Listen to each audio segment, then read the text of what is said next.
And hello, welcome back to the stream. I just realized I forgot my audio was not going to be set up correctly. I need to fix that real quick and it should now be good.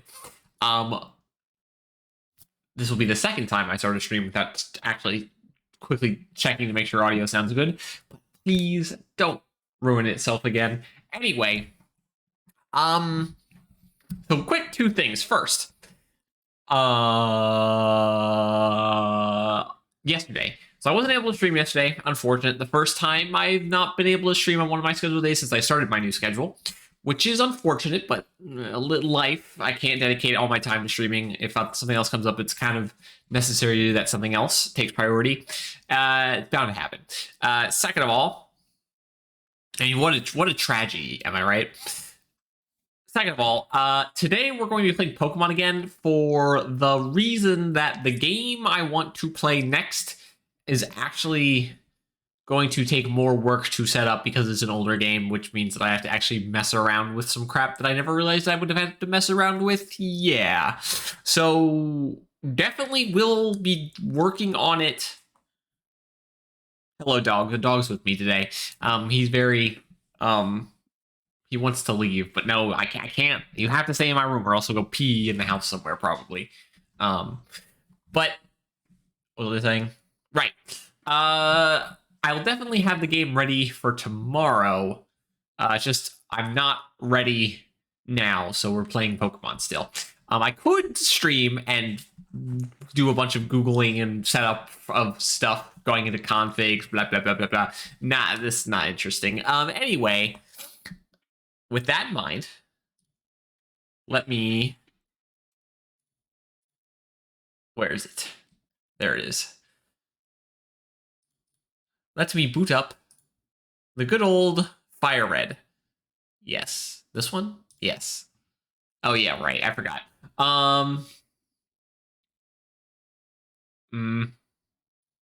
Yes, there we go.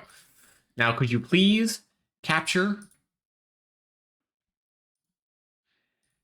With Steam stuff, it's usually pretty quick. With anything else, it's kind of annoying. Come on.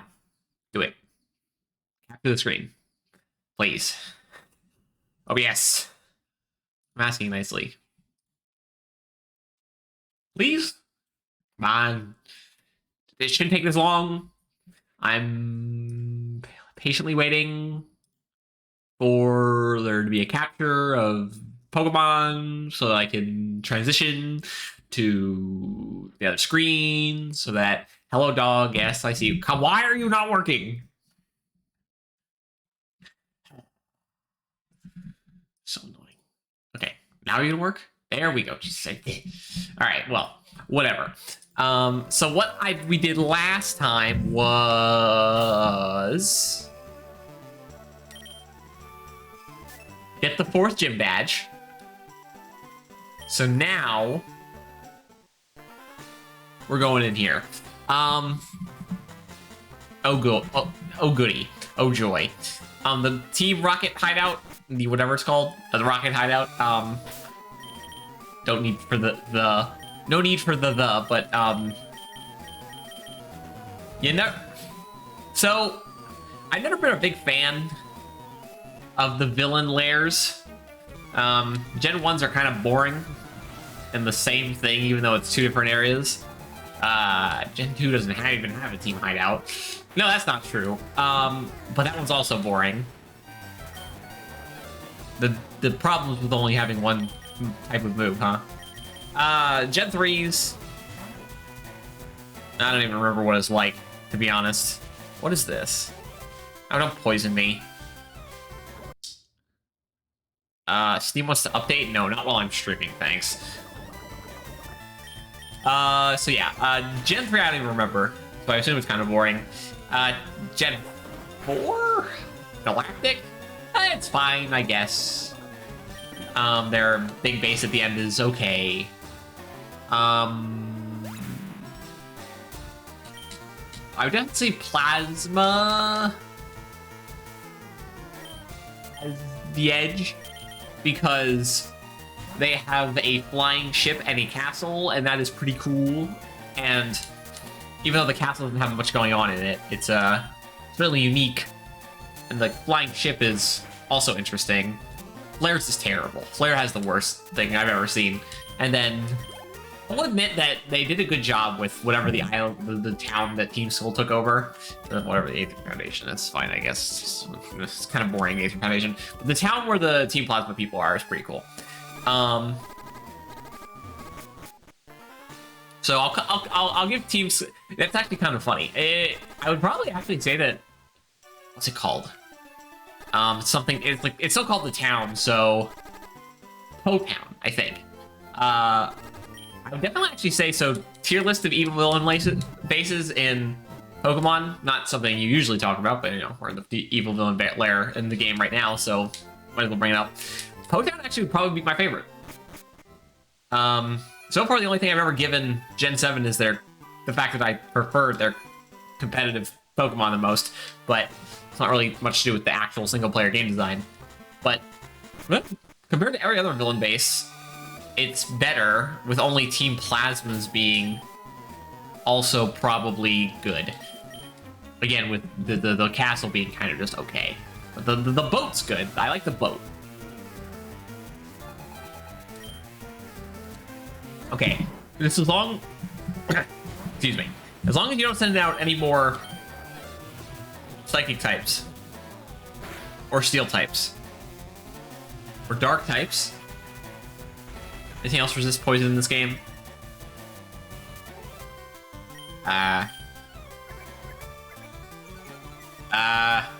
Does bug resist psychic? I don't think so. Just super effective. It's always resistances. There's always those resistances that I forget that I don't have 100%. Yeah, I have to swap out. They don't have 100% a lock on. Weaknesses, I know what every Pokemon type is weak to. But resistances, sometimes I forget. Like, I know that fighting or poison resists fighting. But it also feels like sometimes I think that fighting resists poison, but it doesn't. And then doesn't dark resist poison? Maybe. Maybe. And then we've got... I know that fire resists fairy. It gives fire this little edge when fairy came out, considering fairy was a pretty good typing, and it's a type that resists fairy. Even though fire is super effective against fairy, you know. And... are there any other weird typings I'm trying to think of? I know there's other. It's usually things like bug. Bug, ghost, psychic, dark, poison. These kind of typings are the ones that typically throw me off. Sometimes fighting, but not so much. Anyway. Yeah, cool, thanks. I guess. That's nice. Does it work in here? Hopefully. Anyway, I think... I don't remember what the most efficient way to go throughout this whole place is. Obviously, we want to try to get everything. I don't remember what stuff in here is and is not useful. But it shouldn't take too long. It definitely will be... It always does surprise me how non-linear Gen 1 is. Though granted, at this point, we kind of don't have... Advantages are always easy to remember. Well, again, I know all the weaknesses. The resistance is the only problem. But what was I saying? Right, the open-endedness of Gen 1 is kind of nice. I remember seeing a ROM hack of Gen 2 floating around. I never played it, and I never saw any gameplay of it. But I saw a ROM hack of Gen 2 going around where it was, you could start in any town you wanted with any starter, I think, and all of the gyms would scale, so that seemed pretty cool. Definitely something worth maybe looking into. It'd be nice if we had a Pokemon game like that, because from what I understand about Scarlet and Violet, there's what, 3 stories or whatever. There's the evil team story, there's the gym leader story, and there's the something else. And then the gym leader story is like, oh, you can go throughout the whole open world and go to the towns and anywhere you want. Except for the gym leaders levels don't scale to which the number of gym leader you're fighting at. So there is actually an order you kind of should fight the gym leaders in. I'm like, that's stupid. Wow. It's not that hard to just give each gym leader 8 different teams. Sure, that's a variation on each gym leader, but it's not that hard to build a team. Just give them different stages of evolution and different levels of movesets. Come on. I could do it. But, again, at this point, Pokemon's just lazy. So best not to think about it. So, there's a game series that I definitely will stream. The only problem is that the game series that's where the games, from my experience, are a lot longer than Pokemon. And like I said, longer games are certainly on the lower priority right now. That's not where I wanted to go. Because, yeah, right, I don't have unlimited time currently for streaming.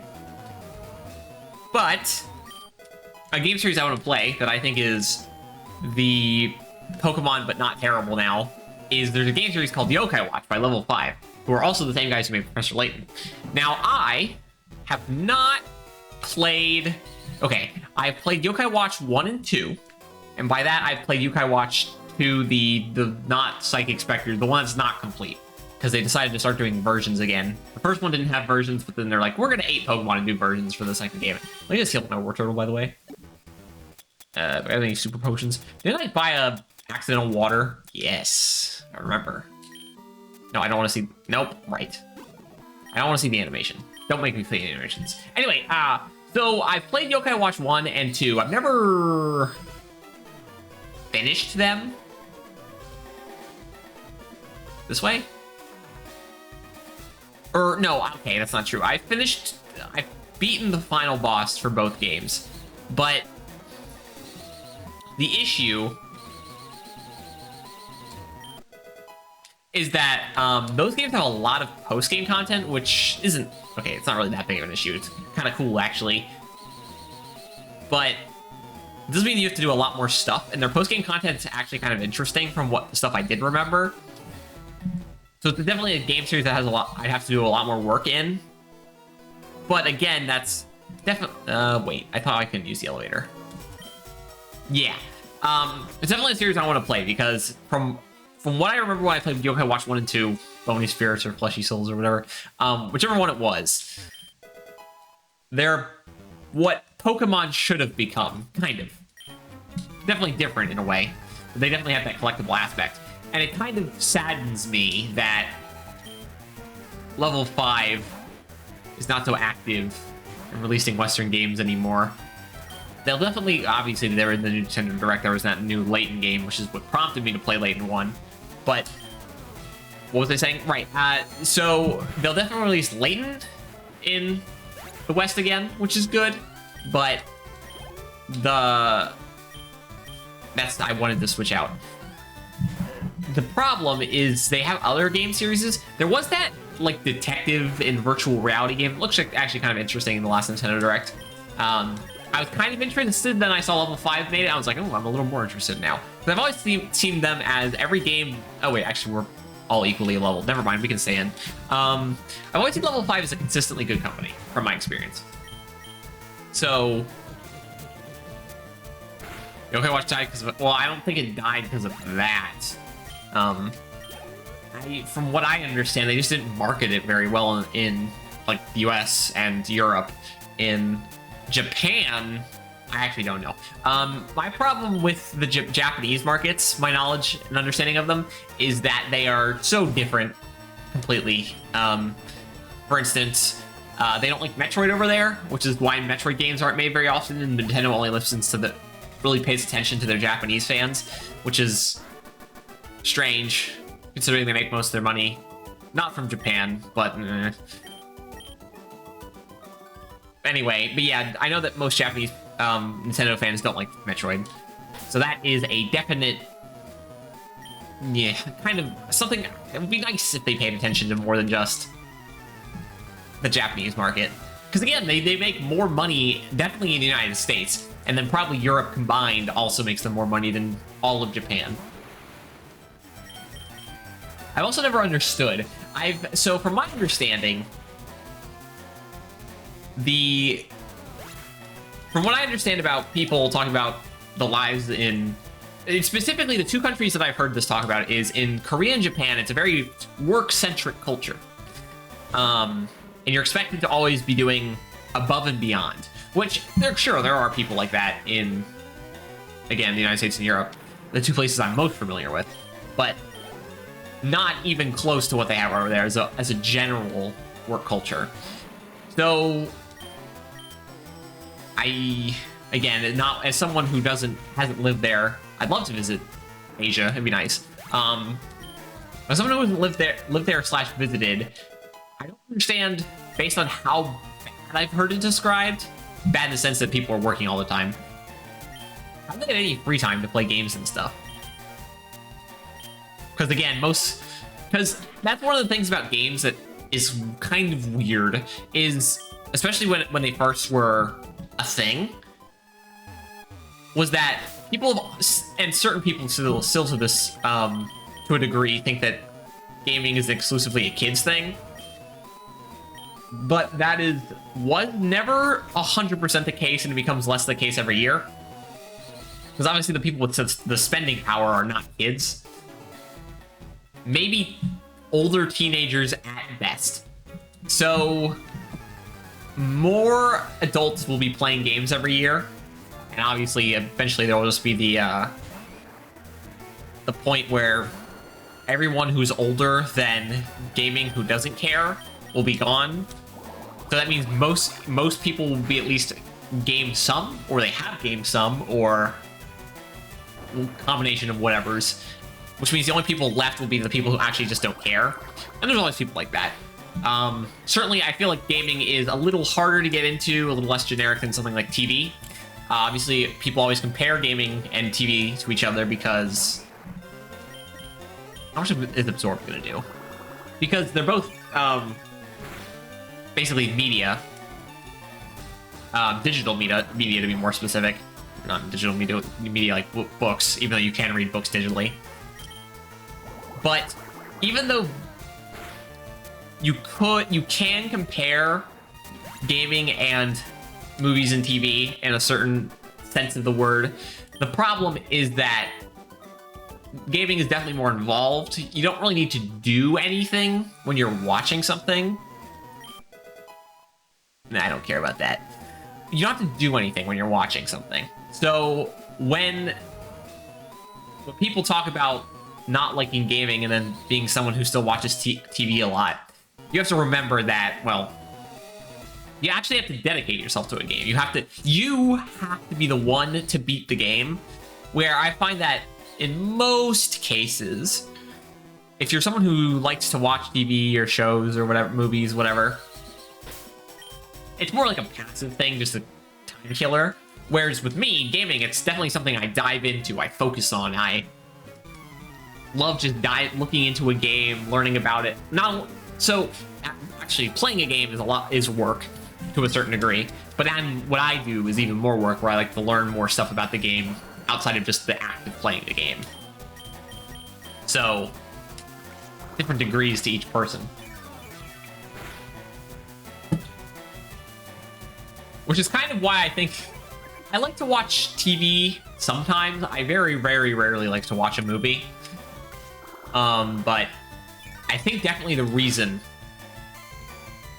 I've not watched as much TV and definitely movies as I would have when I was younger is because I'm more stimulated.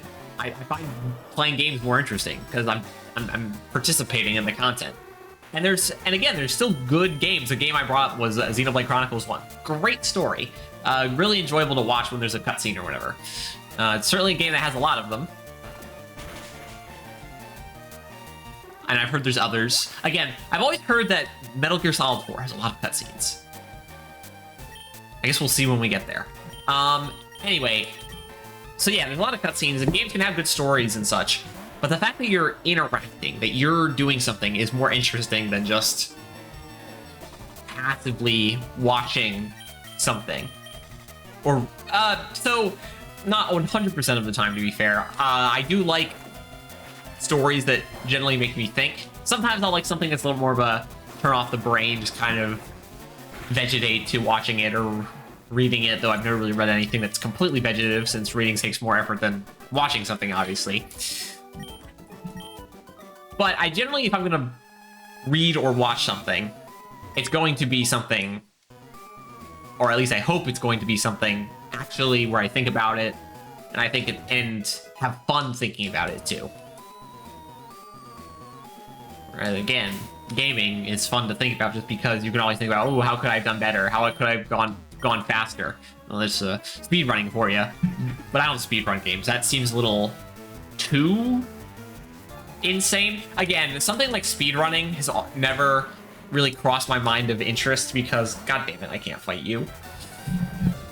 Because that would mean dedicating my entire ton of time to one or a couple games, maybe a genre at most. Whereas my goal is to play as much as possible, but I'm also going to try to play as many different genres as possible. So sure, that certainly means that certain genres it's harder to play a lot of games in than others. I can play a lot of shooters, probably. Shooters don't have a lot of interactive movies, especially games with more focus on story. Well, again, I do think there are games that take the story aspect too far. Turn. Because you still need, you don't want to distract, you don't want the game and the story to conflict. But anyway, what was I saying? Shoot, I always go off topic. Thing I said was words.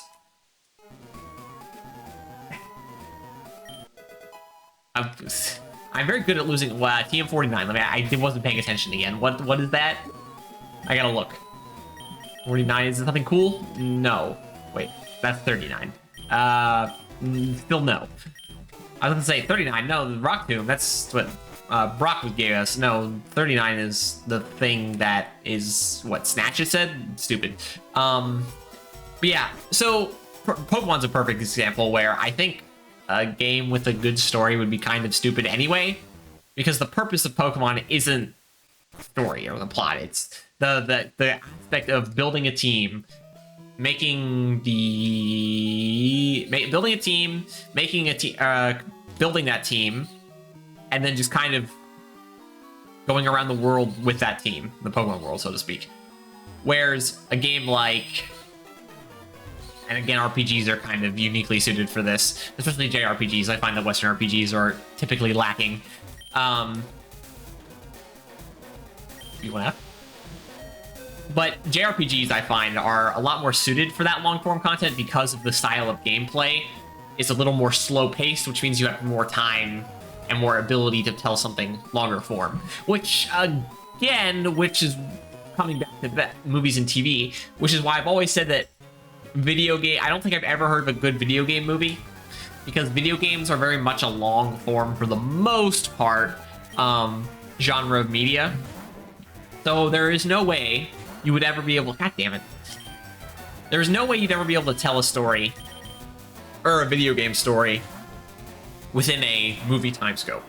You could tell a fraction of a video game story in a movie time scope, but never a whole story. So, modern RPGs never seem to end. Well, so again, Western RPGs, things like Skyrim and Fallout from by Bethesda, stuff like the people who made New Vegas made another game in the vein of New Vegas, but I don't remember what it's called. It kind of dropped off the face of the earth. I guess it wasn't as good as New Vegas since no one talks about it. We'll see. And then even games like, they're not the same. That's any kind of open world game in the vein of an original Grand Theft Auto, anything like that. I kind of put in the same camp as the other Western RPGs because they're just games that have you messing around for a while. The Western RPGs that I'm interested in, again, are, what did it say he was sending out? We'll stick with Graveler, why not? Are Fallout 1 and 2. I've never played them before. I want to play them. They definitely look... I've heard that I need to actually read the manual before I play Fallout 1, which is going to be interesting. I've never actually had to read a game manual before. considering the fact that by the time I started playing games on the DS and the Wii, it was mostly, there still were some manuals, but not the same way there used to be. So I've definitely heard that I should read the Fallout 1 manual before I play it, which is how people did it back in the day. But anyway, yeah, Fallout 1 and 2, and anything that's kind of derivative of that, there's apparently a series 100% based on Fallout called Wasteland, something like that. I've heard that one's pretty good. And then there's again, I've heard there's a couple others like it. Yeah, whatever. Yeah, we can go down and fight now. Those are the Western RPGs I care about. JRPGs, on the other hand, are... Okay, so the problem is... So, like I said, I've never played any Xeno game besides Xenoblade Chronicles 1. But I know there's Xenogears. I know they're not in the same universe, but they're like, they share similar themes and stuff. So I know there's Xenogears, there's the 3 Xenosaga games, and then obviously there's Xenoblade Chronicles X2 and the DLC for 2, 3, and then there's also DLC coming out for 3. So, I didn't play any but Xenoblade Chronicles.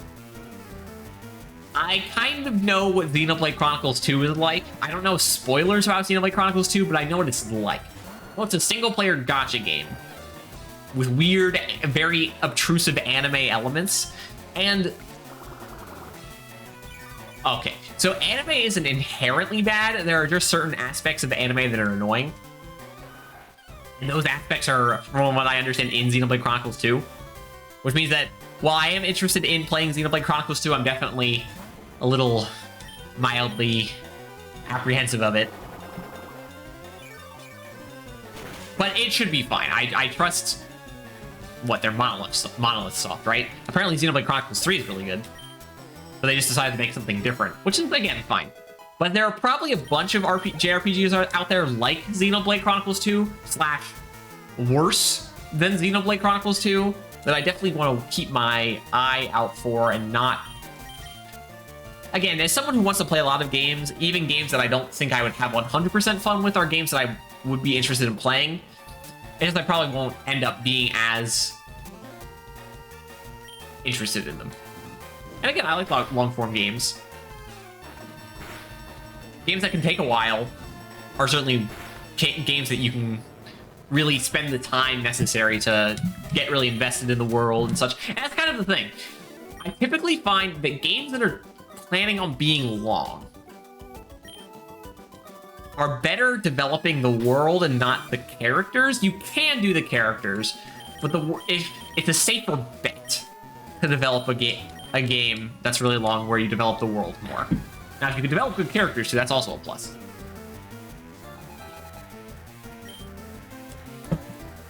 But obviously, in a game really long, open world sometimes, or just something like a big RPG, the open world is usually more the focus / big world with more of the focus. So it's more important for that to be good, in my opinion. And that's the final thing that comes down to it is whenever we're just on this big game design talk, in any game, there are, I think, when you're playing a game, as long as you have a couple good ideas, and then either a certain amount of average amount to a large amount of okay ideas that really don't take away from the experience, then your game is still going to be good, because those interesting ideas propel basically a rising tide raises all ships situation, where the good ideas are enough to make the rest of the game interesting. I should be reading the guys this guy sends out more often. But if you make a game with some good ideas and those average ideas, but then you also have some bad / miserable / just boring ideas, then that's going to bring the whole game down. Because sure, you've got those good ideas, but if you make someone frustrated when they're playing a game, because again, it's them having to do something and to expend their time, and sure, again, watch a bad movie, sure, watch a bad TV show, but with a game, again, you have to actually do something, which usually makes people more invested. If you make a game which has either, so usually any bad elements are boring or terrible or whatever word you want to use. That will then bring a whole game down. Like Halo 1, and I'm gonna keep saying that Halo 1 and Half-Life 1 unfortunately are the two worst games I played on stream so far, because they had some really bad, basically levels. The gameplay mechanics of Half-Life 1 and Half-Life, I don't like Half-Life 1 and Fallout, Halo 1, Fallout. The game mechanics of Half-Life 1 and Halo 1 are good. It's just the level design in a couple specific levels in the kind of middle for Halo and at the end for Half-Life bring the whole experience down, because you're having a miserable time in the middle of Halo, so when you get through to the end, you're kind of already let down, and then obviously one of the last things you'll remember is the ending of a game. So remembering the last thing of the game, you playing, in Half-Life's case, is a bunch of really, really crappy, poorly designed levels, is also bad. I don't mind long RPGs, just with some of them that's like you expect to spend like a month or two on them. Yeah, I guess. Again, that's kind of something I like. Though, again, it depends on how quickly I'm playing a game. Sometimes, I'll definitely say I've been in a game. I've been in one quote-unquote game slump. It was. I would definitely say streaming got me out of a gaming slump. What did it say? Shoot. Well, he's a ground type guy. Send out Pidgeotto. Please don't be right on. Damn it. I knew it before you even said it out. But anyway, I was definitely in a game slump before I started streaming. And streaming 100% forcing me to play, it's kind of forcing me to play games definitely helped with that. Because even the games I have played before are still great games, and I'm glad to experience those great games. And then the games I haven't played before have also been good games. So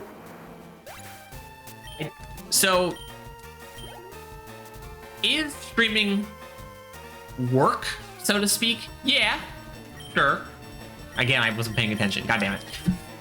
Is streaming work? Definitely. Of course, I have to make sure I'm always trying to be engaging, making sure I'm paying attention to chat, making sure I'm performing well in the stream, so to speak, messing around with stream settings, getting weird games set up like that I wanted to play today, but I wasn't ready quite yet. Please don't kill me, Kangaskhan. I would like to get the experience on Pidgeotto, but yeah, okay, we're swapping.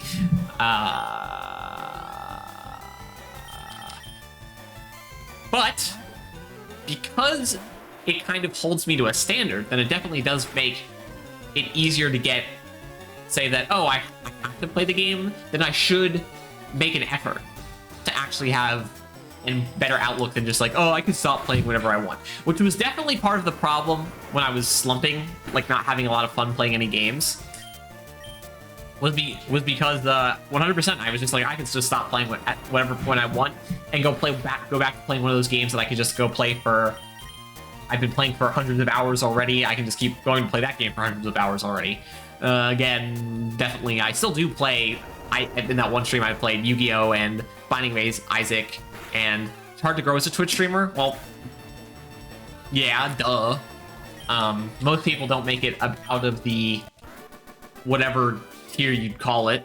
I don't know what tier. You don't make it above a certain threshold. And obviously most people don't become the biggest person ever. But my plan is not to become the biggest person ever. If it happens, it happens. It's kind of just one of those things that isn't predestined. You kind of either have to work really hard, you need to be really good at, I don't know, gaming people, I would say, is the way I'd put it. Okay, thanks for the self-scope button. You'd have to be really good at gaming people, making yourself seem attractive in the media sense, which I do my best. But anyway, you gotta work hard, you gotta make yourself seem attractive in the media sense, and you have to be dedicated. I'm definitely dedicated. Again, mostly helps with the fact that I really like gaming anyway. Let me run inside. And I do, again, try my best with the... Excuse me. I do try to make myself appealing in the media sense, because this is, of course, some like a kind of media in a sense. And what was my other point? I said the other thing. My third, I already forgot. I lose my train of thought so easily. It was something... Oh, working hard. I would definitely say I work... Right now, it is harder right now. Would definitely say I do work hard on stream. I make sure whatever I'm doing, I try to make sure it's not bad, but I don't really have... Well, two things, actually. I don't have the knowledge yet, but of course I'm working on that. It's a slow process, but I'm working on it. For streaming. And then second of all, I don't have unlimited time. Maybe one day. Again, time... Getting unlimited time to stream would be beautiful. It definitely would be great. But that is prerogative on the other two working out first. Alright, cool. Pokemon Tower time. Please let me run when I go up the stairs. Please don't let me run up when I go up the stairs. Please. Oh no. Oh, right, Blue. Are we going to be leveled for this? Let's hope so.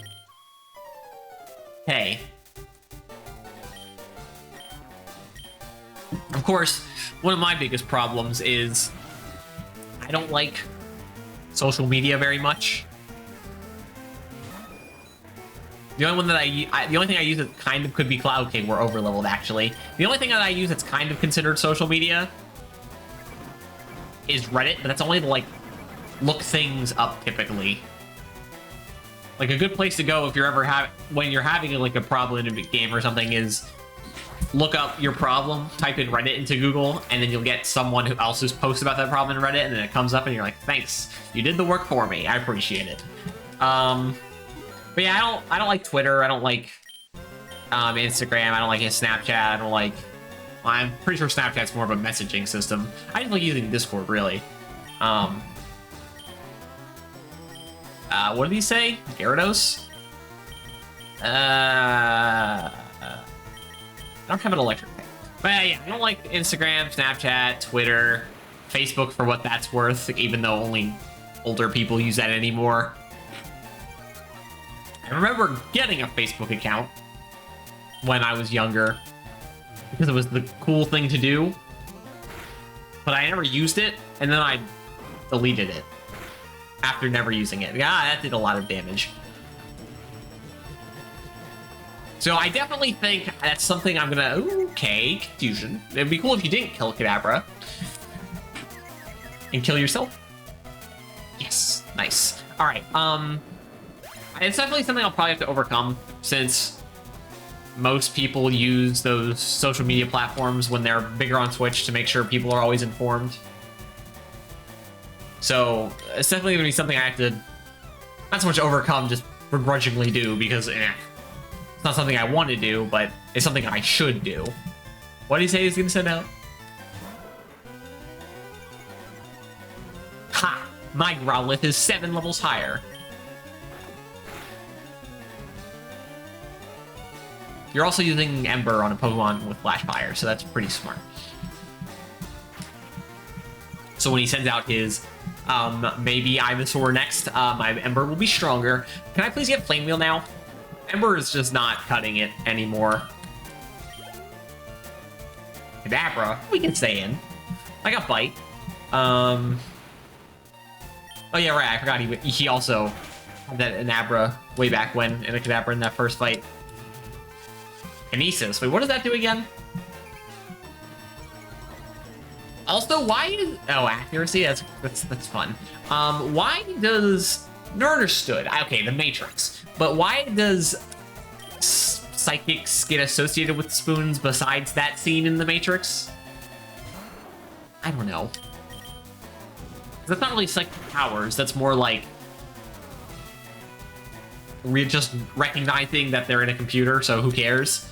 That's not psychic powers. So why are psychics affiliated with spoons? I don't know. Maybe there was some famous magician or something in the past who used spoons as a prop or something. Beats me. Anyway. Yeah, I came here last. Since this was the last thing to do with this, once I had the stealth scope, maybe I should have come up here a bit earlier, but... whatever.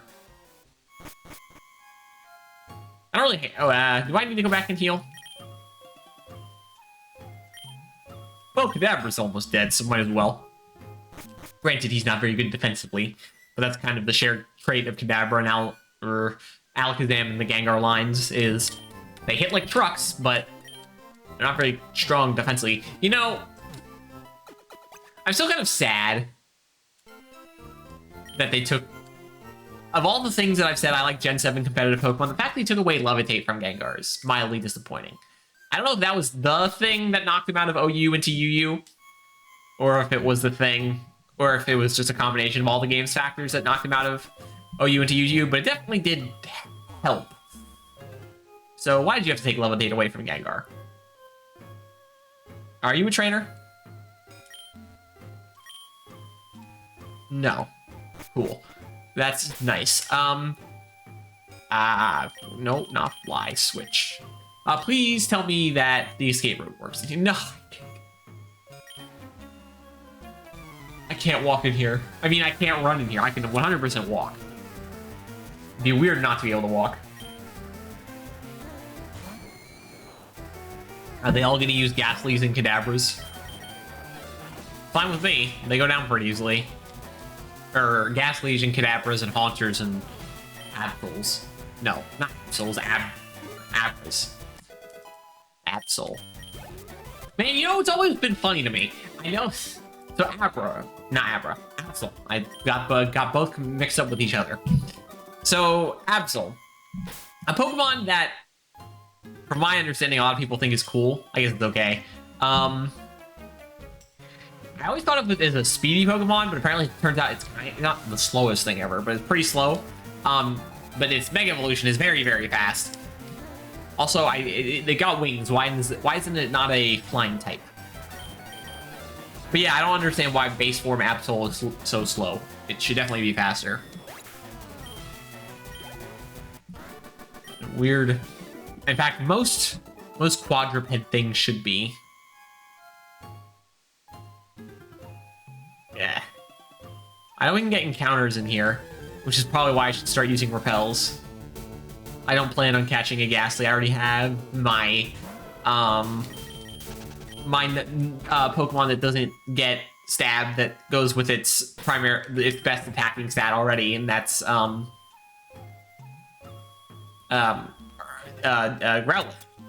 and later Arcanine. Where's my repels? When did I buy super repels? I don't remember. Whatever. We should use up the regular repels first. You know, I've always found the channelers funny. Considering we know what ghosts are in the Pokemon universe. They're just animals. Is there an example of a human ghost in the Pokemon? Yes, there is. Gen 5, again. Gen 5 is just so interesting compared to everything else. How could they ever think that anything besides Gen 5 is the best?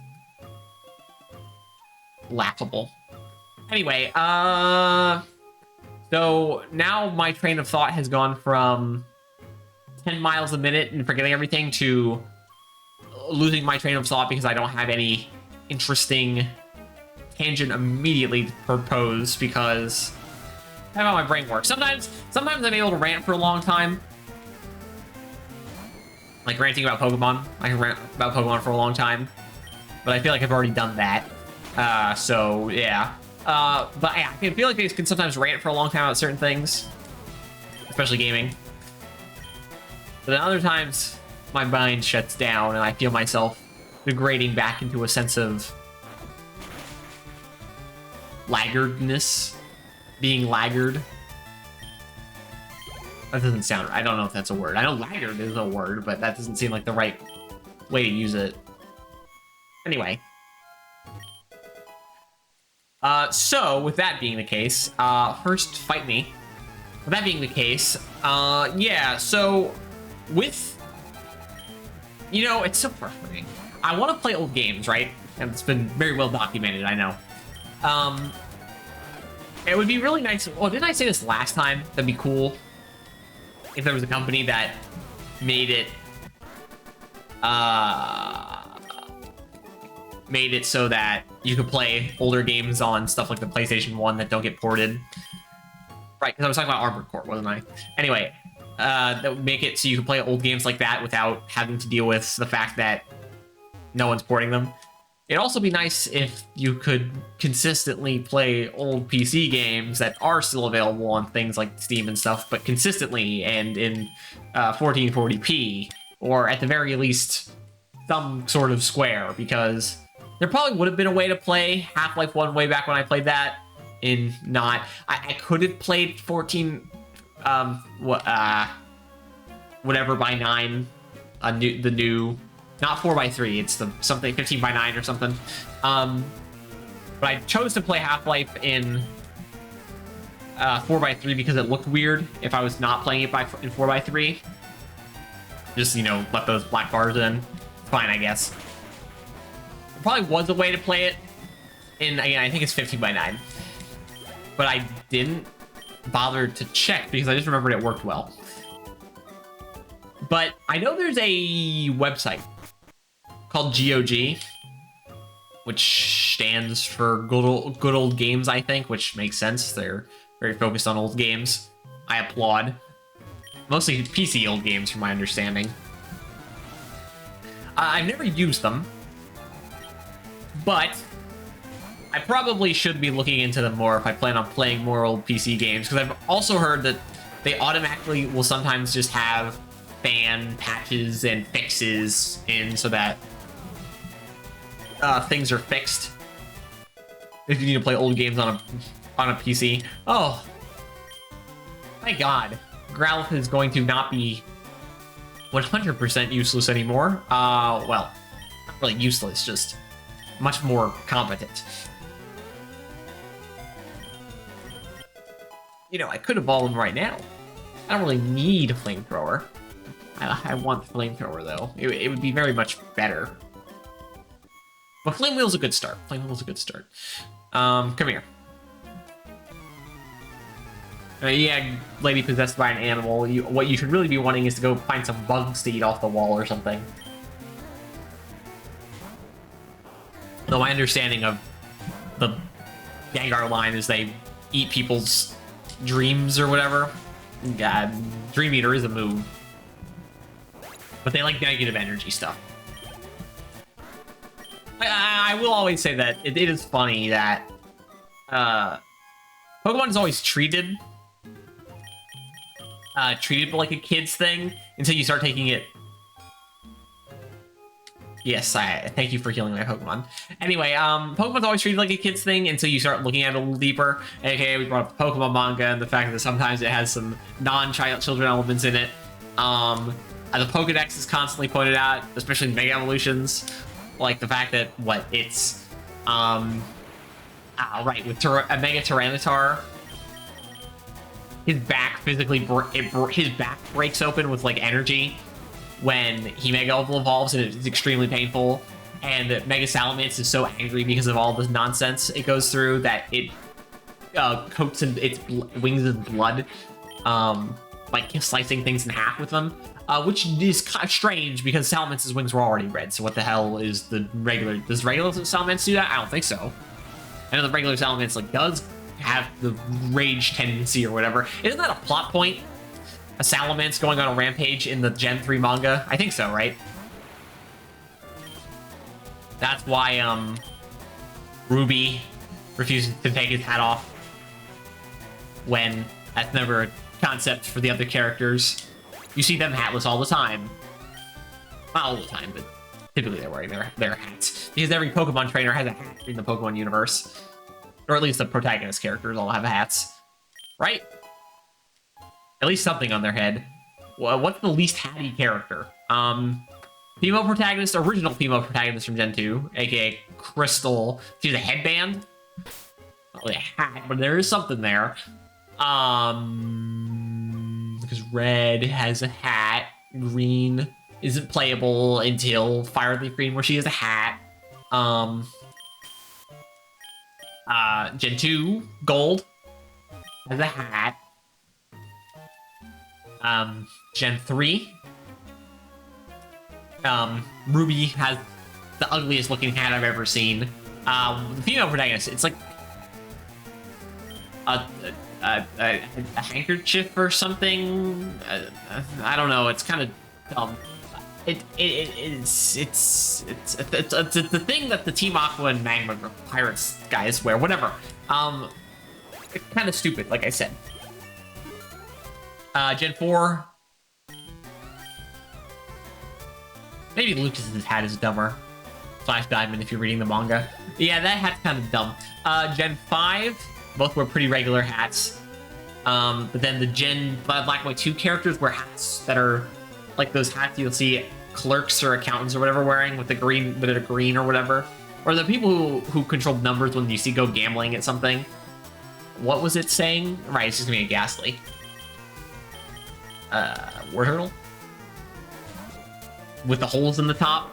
Especially considering what, Nate, I think is the name of the Black and White 2 male protagonist. His hair is incredibly spiky.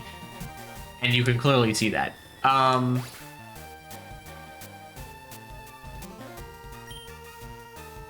of course, X and Y, onwards, everyone's wearing hats, of course. But that was the game where they started introducing fashion.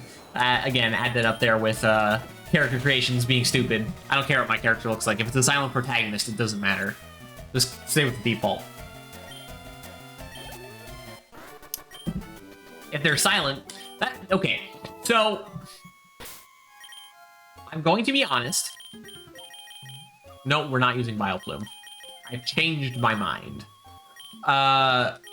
So I think that for the most part, silent protagonists are pretty stupid. For the most part. Now, sometimes a silent protagonist is okay. But they're pretty dumb.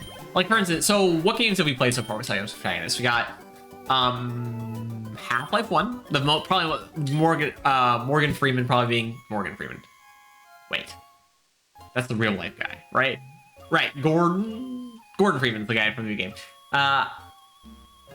Did Half-Life come out before that guy was Morgan Freeman was famous? I don't know. Anyway, what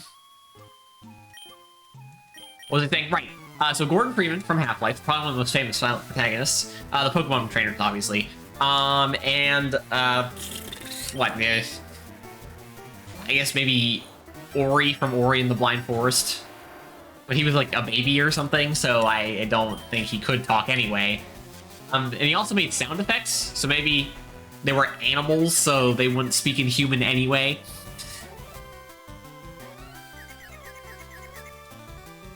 I don't know, disregard that. So, okay, the only other one that I can kind of think of, but it's, okay. So there's one game series where so far we've played with a quote-unquote silent protagonist, because it's a character that doesn't talk, but they have a character, and that's Metroid. Metroid is probably the best case of a silent protagonist, because Samus very much has a character. Typically, the reason for a silent protagonist is because, ooh, the player can fill the shoes of the character. What do you mean fill the shoes? I understand it's a video game. It's not like I'm pretending like that character is me. I'm not pretending that this character who's going around throwing Pokeballs is actually me. No, I don't. That's not how I think at all. Can't I just run?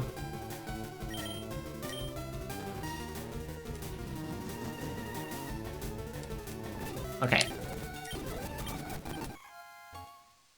No, I can't. Okay, in that case, immune to ground type attacks. Yeah, filling the shoes of the protagonist is stupid. I'd rather have a characterized protagonist.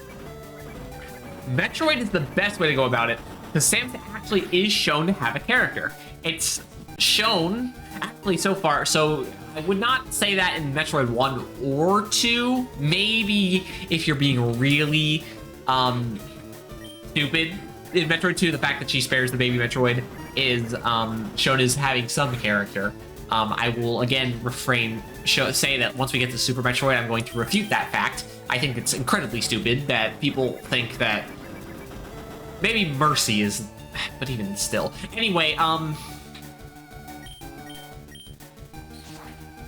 in Metroid Zero Mission, we get all those little cutscenes of Samus. First of all, you actually get the cutscene of Samus once you beat Mother Brain in her ship, when she takes her armor off and then she crashes on the planet of Samus, and I think that's her dialogue in those cutscenes. Oh wait, how are you able to capture Marowak if it's a ghost? It also wouldn't just turn into a Ghastly or something, or a Dusclops, or a Mischievous, or whatever else you want to think of. Anyway, so yeah, you see like cutscenes of Samus as a child with Chozo or whatever in Zero Mission, and then in Samus Returns, and also in Dread, they do it both basically the same way. It's the same studio. You get, because you have in-engine cutscenes, you have instances of Samus kind of just reaction, interaction with the world, which again characterizes Samus. Obviously, you don't really get that in Super Metroid really that much, because Super Metroid was, I say, the last game where the characterization of Samus wasn't really super there that much. And then obviously from its Fusion really onwards, any game past that actually does have characterization of Samus. I know that some people complain about the characterization of Samus in Fusion. I don't really think it's a problem in that game. Now, granted, the characterization of Samus didn't create problems in Other M. Other M is assassination, character assassination, as everyone says it, and I agree. It makes sense. It's a good term. So, I'm gonna have to play Other M at some point. I don't want to, but I'm going to have to. Hopefully the gameplay of Other M is good. Hopefully. Anyway. But yeah, Samus is a character who just doesn't talk. And in Zero Mission and Fusion, she does have so Zero Mission, she has internal dialogue. Fusion, she has internal dialogue, and I think she talks at the very end. I was hoping that you'd send out something that Vileplume could kill, but I guess we're just not being helpful today. All the poison types. Don't poison me. Thank you. So besides that, yeah, just life, Pokemon. Okay, good. Pidgeotto's dead. Because I'm pretty sure Self-Destruct also has the having defense effect that Explosion. I know Explosion has it. I think Self-Destruct has it too. What did it say sending out? Let's send out Wartortle just in case. No, Pidgeotto died. But he was the one with Return on him. I guess I could have sent out Vileplume against this guy. But it's nice to get the flinch, am I right? We're in the Blind Forest, but again, those were animals, and the only things that talked were like the spirits. The tree talked. The spirit from the tree, like the little light ball, talked. And there was nothing else. The owl didn't talk. The mother character to Ori, which was a bear or a something. The bear with the face of a person, but kind of owly in its own way. Whatever that thing was, none of them are real life animals.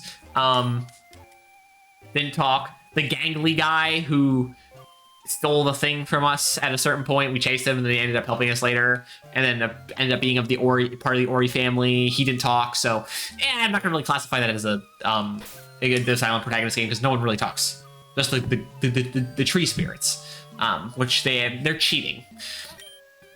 So probably, God, there's definitely a game I played that I had a silent protagonist. So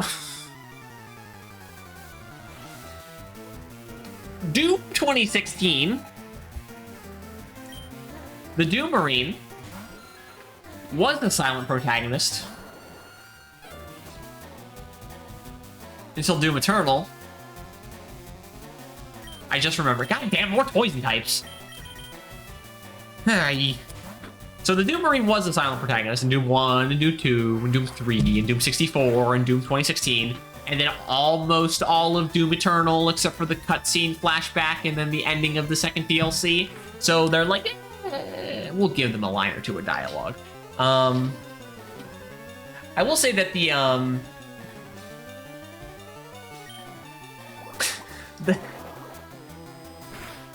don't know. Yeah, we can classify the Doom Marine as a silent protagonist, I guess. Again, he's definitely characterized, though. You can't fill the shoes of the Doom Marine. He's a madly insane, demon-killing person who's always angry. You know he's always angry. Especially in Doom 1 and 2, when you watch, you're always looking at his face on the bottom screen. And then Doom 2016, you don't really pay to see that much, but then in Doom Eternal, you always see his face behind the visor. Or if you're wearing any of the costumes that just show his face completely, then you just see his snarling face right there. Always. So, yeah, I'd say he's mostly a silent protagonist. It's kind of just... The dialogue in the cutscene flashback is before he completely probably lost his mind, is the best way to put it. And the dialogue at the end of the DLC is mostly just dialogue. He says one word. The word he says at the end of the second DLC is kind of just poetic, maybe. If you want to put it that way, poetic. Doom. I will defend the Doom story. It is not. Some people say, "Oh, the Doom story is stupid." No, I think it has good enough world building. Which is the story is part of the world building. I like it. Sumi. Which is the one that cuts in. It's Super Fang, right? I could have sworn I would have seen that move by now. Anyway, and then there's obviously games like XCOM, where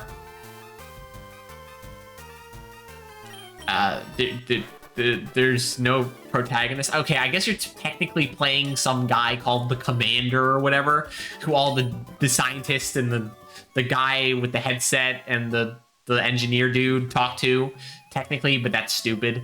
Oh yeah, right, Fire Emblem 7. The bullshit of, oh no, Fire Emblem. Now I'm sad again. Because I'm about to complain about something. Can I have the flute? Thanks. So, Fire Emblem. So, the games with Fire Emblem that have a silent protagonist, 7? I think 12 has a silent protagonist from what I've heard.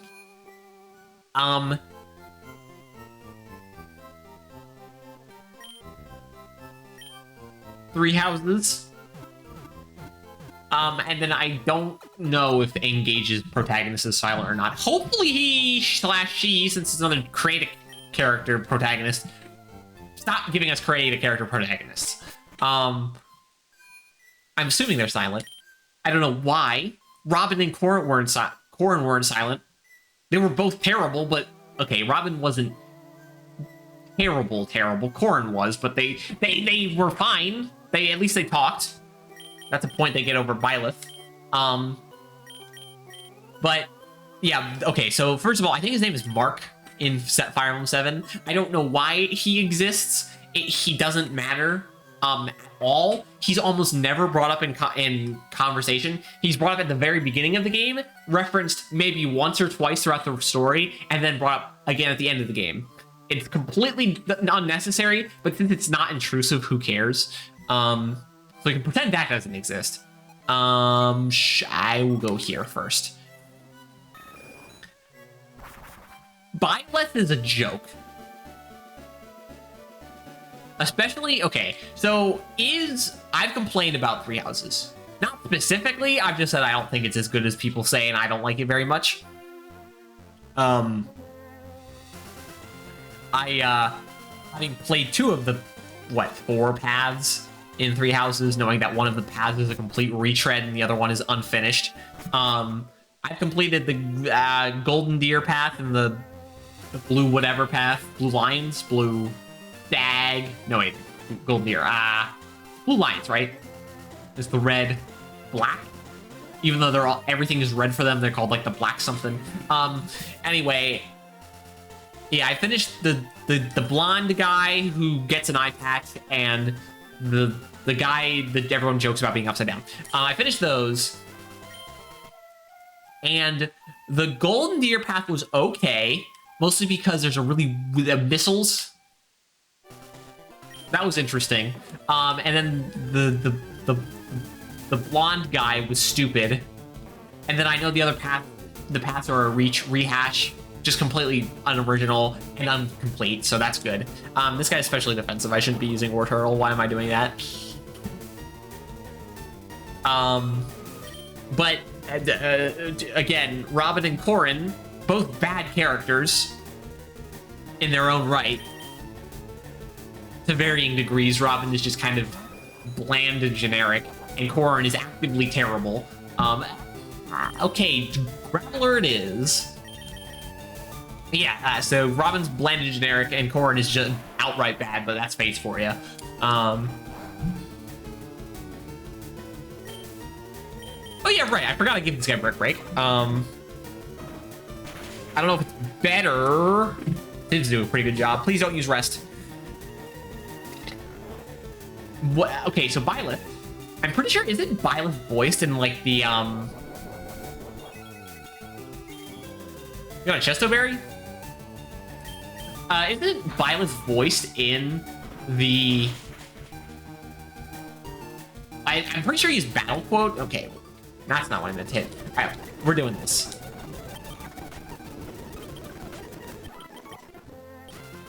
Okay, anyway, I'm pretty sure Byleth's voice in the Fire Emblem Three Houses Warriors game.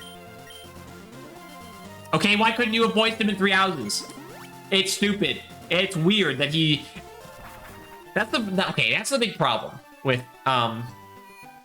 Three Houses, is everyone sucks up to Byleth, and it's just trying to suck up to the player character, which is weird. Who likes that? I don't. I think it's stupid. You're sucking up to someone who never says anything. Okay, sure, that they're theoretically saying something. They're saying what you say, choose in dialogue options and whatnot. But oh, come on. So yeah, everyone sucks up to the player character, and it's stupid and weird. Please engage. Tell me that the character, the protagonist is voiced, please. And can we also, you know, actually, now that I think about it, we stop having a single most important character protagonists. Can we go back to okay, Awakening got this right, and then Post Awakening not anymore. Can we go back? Right, I need to swap out. Can we go back to having multiple characters that are important and have bearing to the plot instead of just the guy? So in Echoes, no, well, okay, so it goes game for game. But in Three Houses, is the guy along with his buddy house leader, the upside down guy, or the blonde guy, or the crazy girl who deserves to get shot in the head and is stupid for various reasons. That, again, I don't really want to get into the Three Houses plot right now, but from the Fire Emblem games I've played, 7, the one we played, has at the very least 3 characters who are always talking and like bickering sometimes. And okay, mostly it's Hector and Lynn. Elliewood is pretty kind of normal and proper. 6 is mostly the what's his name show? Roy. How did I forget that? He's in Smash Brothers. Fire Emblem 6 is mostly the Roy show, but I feel like there's enough character interaction between the people who actually matter for it not to feel like Roy is the most important person of all time. Sure, he gets the Binding Blade or whatever, but that's just there is a main character per. Sacred Stones has the brother and sister dynamic, which is two focal characters. Okay, you know what? I think I've talked myself out of being a little... I talked myself into being a little less harsh towards Three Houses, because at the very least, Byleth and whoever you choose as a partner for house leader nonsense, both seem to share the spotlight for the most part. And there's 3 choices. So that's good, I guess. I know I don't want the text. This isn't doubles. And then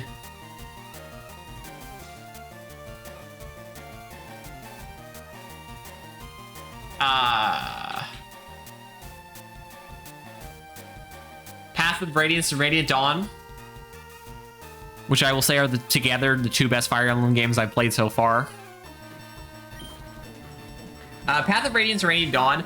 Path of Radiance, I think that's the GameCube one. Path of Radiance, not so much. It's mostly the Ike story, with some other characters also being important. The guy with the tattoo on his forehead or birthmark or whatever that's supposed to be. I forget. It's plot relevant. And the black hair, he's important for the most part. And there's other people too. Radiant Dawn is the best Fire Emblem game. I would probably say it's so good. There's a lot of different perspectives and cool characters, and some of the characters are not as good as others, but mostly I like Radiant Dawn. And again, Path of Radiance is really good too. So, man, I don't know. I just kind of talk about how I think. I definitely, I'll give Three Houses some points back. It's not all focused around Byleth. Byleth is still stupid, though. He shouldn't have been a silent protagonist. Also, I think the protagonist of the Three Houses Warriors game is also silent.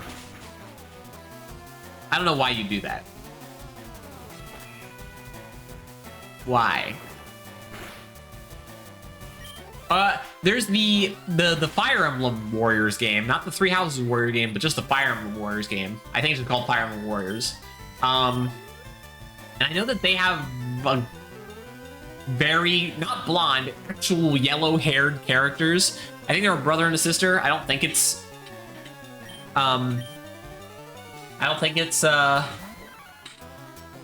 the character creator thing. It's just there's 2 brother and sisters. Like there's that Fire Emblem mobile game that has started to bleed into the main games. I know that there's that evil lady who's not so actually evil or whatever, who's showing up as one of the past characters from something that's in Engage, whatever. That has the brother and sister in as well, thank God. Instead of a character creator. But anyway, yeah, I think the silent protagonist in Three Houses Warriors is stupid. It'd be nice, considering they gave everyone else voices in the Three Houses. I know they're definitely probably not going to do it for Tears of the Kingdom. To keep consistency. But it'd be nice once they move on to the next continuity for Zelda, since they're deciding to make a sequel. A direct sequel, to be specific. Oh, right, I should be using a bike. When I can. I kind of forgot about the bike. But yeah, they're not going to give Link a voice now, but please give Link a voice in the next game. Please. He deserves it. Stop making Link a silent protagonist. It'd be very interesting to see a Zelda game with Link talking when it actually mattered. Like, sure, he doesn't need to talk when he's exploring a dungeon or something, but if there's character interactions, it would be nice. Again, everyone else got a voice in Three Houses. And again, you don't hear character voices in gameplay. Link talks to a character, it's just dialogue boxes. But there are cutscenes with character voices. So why? Whatever. And then I don't think, okay. So of all the okay, so actually I was going to call Mario a silent protagonist. That's not fair. That's not, and that's also not true. Cause he talks kind of, sort of, sometimes. Especially in the RPGs. Specifically, I don't know about Paper Mario thing or Paper Mario or the RPG on the Super Nintendo that was made by Square Enix. But I do know that, or Squaresoft, if it was that still back then. But I do know in the Mario and Luigi games, they have those sections where it'll pretend Mario and Luigi's talking. You don't actually hear them say anything, and characters react to them saying something. Where they go, blah, blah, blah, they move their hands, and it sounds like they're trying to say something, but it's absolutely nonsense. So, yeah, Mario and Luigi are not silent protagonists. They're just strange, is the best way to put it. Nintendo has a lot of silent protagonists, huh? Again, they're trying to... I feel like they're trying to just appeal to a mass audience, and silent protagonists are more appealing to a mass audience. But I definitely brought this up before, just like with games, where I think that... this guy is level 33. With games that focus on one or two game mechanics and focus on doing that really well, and then have maybe some... one kind of supplement that did no damage.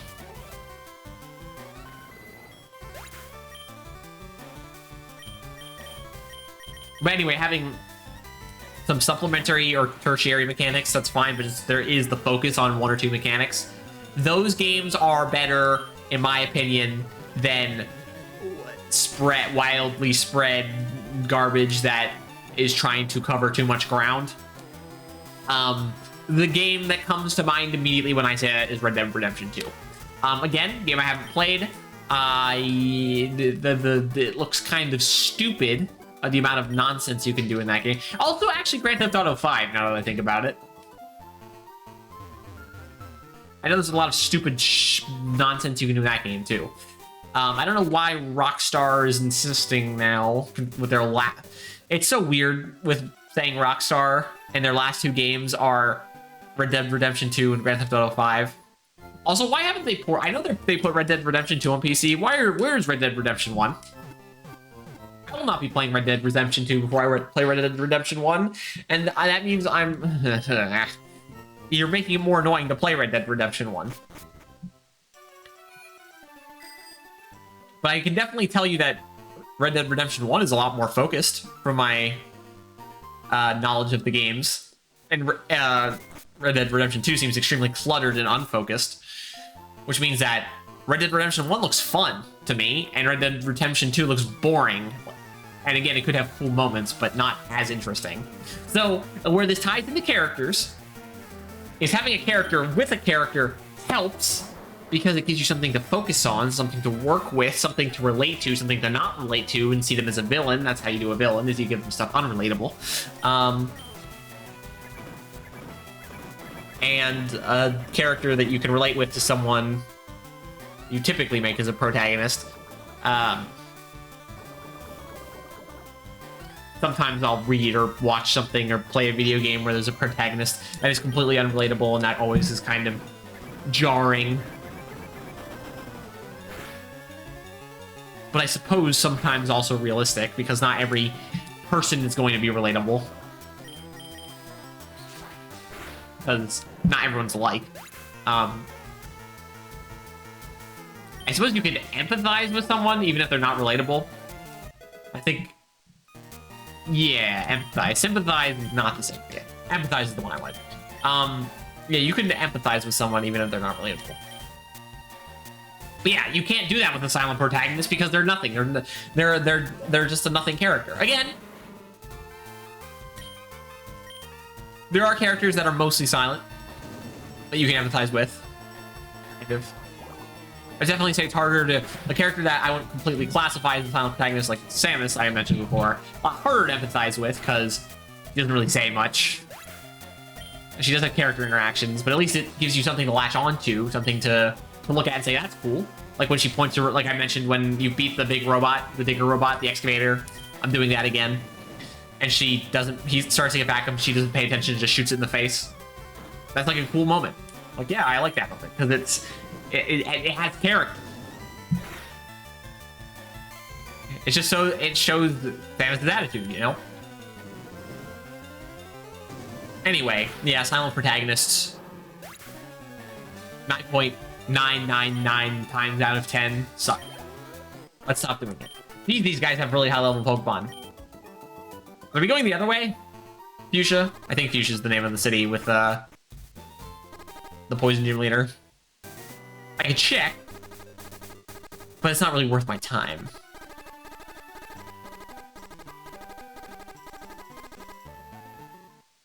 Lovely sound effect, by the way. Why? I suppose, like, yeah, I do have allergies, though they're mostly confined to the morning. I have to blow my nose a lot.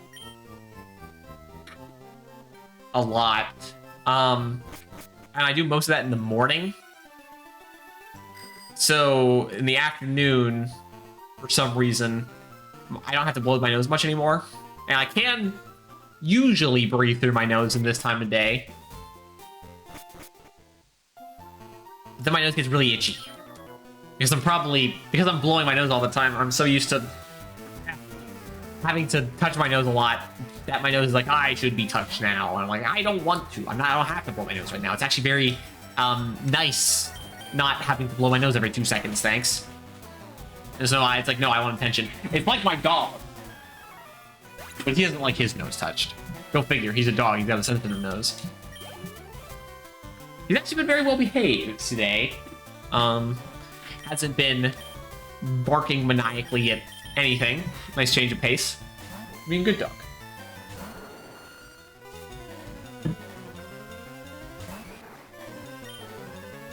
Maybe he got it out of the system earlier.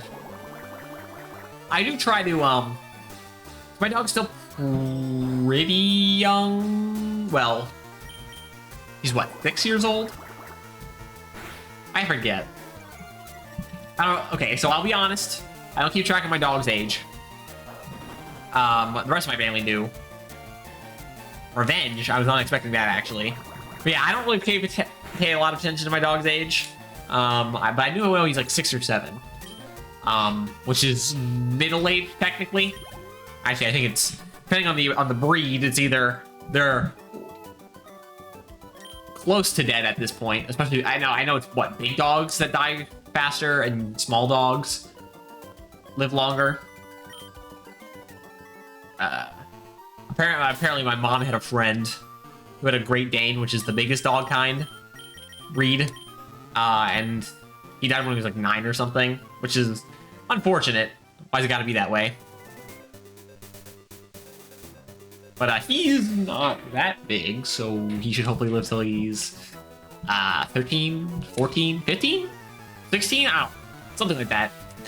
Still a while left, especially considering I'm no longer a child, and when you're a child, it feels like the years go by in minutes, and once you start becoming 20 in your 20s like me, years feel like years, and while they definitely are still going faster compared to someone who's older than me, they don't feel like they're going by in the blink of a second anymore.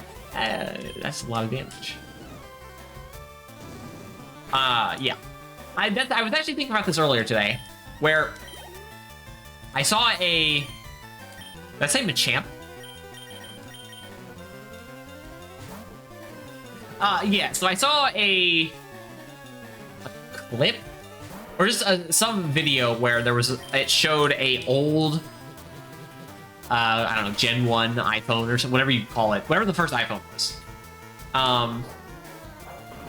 And it wasn't very effective.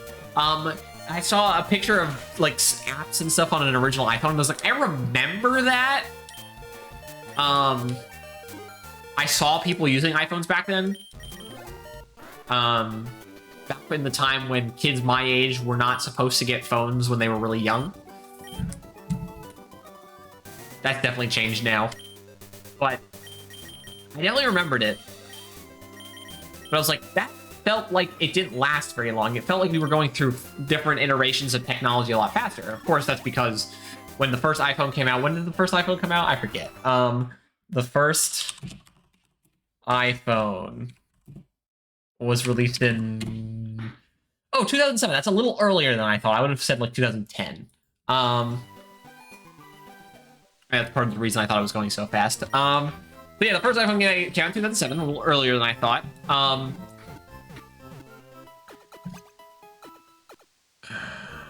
So I definitely perceived the technology as going along faster than others. By the time I got an iPhone, it's basically been almost unchanging, really, since I've got my first phone. At least from my perspective. But I can definitely see a difference from back then to now. So I wonder how long it felt for that technological improvement to happen. For instance, my parents, for instance. In fact, I was thinking about how people get phone upgrades a lot, which seems stupid. So I've owned, this is my third? This is my third phone. Every single phone I've ever had has been a hand-me-down. My first phone was my mom's, and she got an upgrade and gave it to me. The second phone was my dad's a couple years later, when he got an upgrade, and he gave me that one. And then I was actually using my dad's phone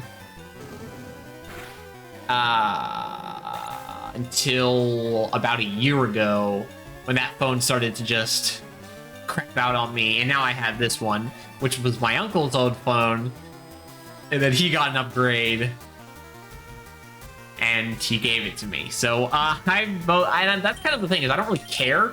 It does the job I need it to do, so what do I care? I don't need a brand new phone. Though, whenever I finally buy my own phone, I'll probably get an Android. As someone who's swapped from having, I still have the laptop, but as someone who used to use a MacBook Air exclusively to switching to a Windows PC, like everyone else, except for the people who use Linux, I probably should learn how to use Linux at some point. But use Windows PC like most other people. I kind of want to get an Android instead. But that's the only reason I see upgrading my phone is if I need to, which I don't. In fact, I need to look something up.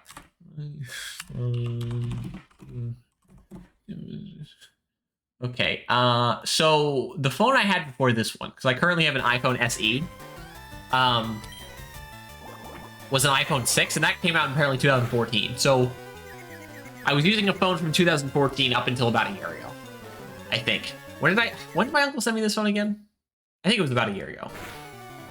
So, yeah, phones can definitely last you longer. Though I definitely think they can last you less than they used to, which is companies purposely designing. God damn it, I've only been smokescreened once.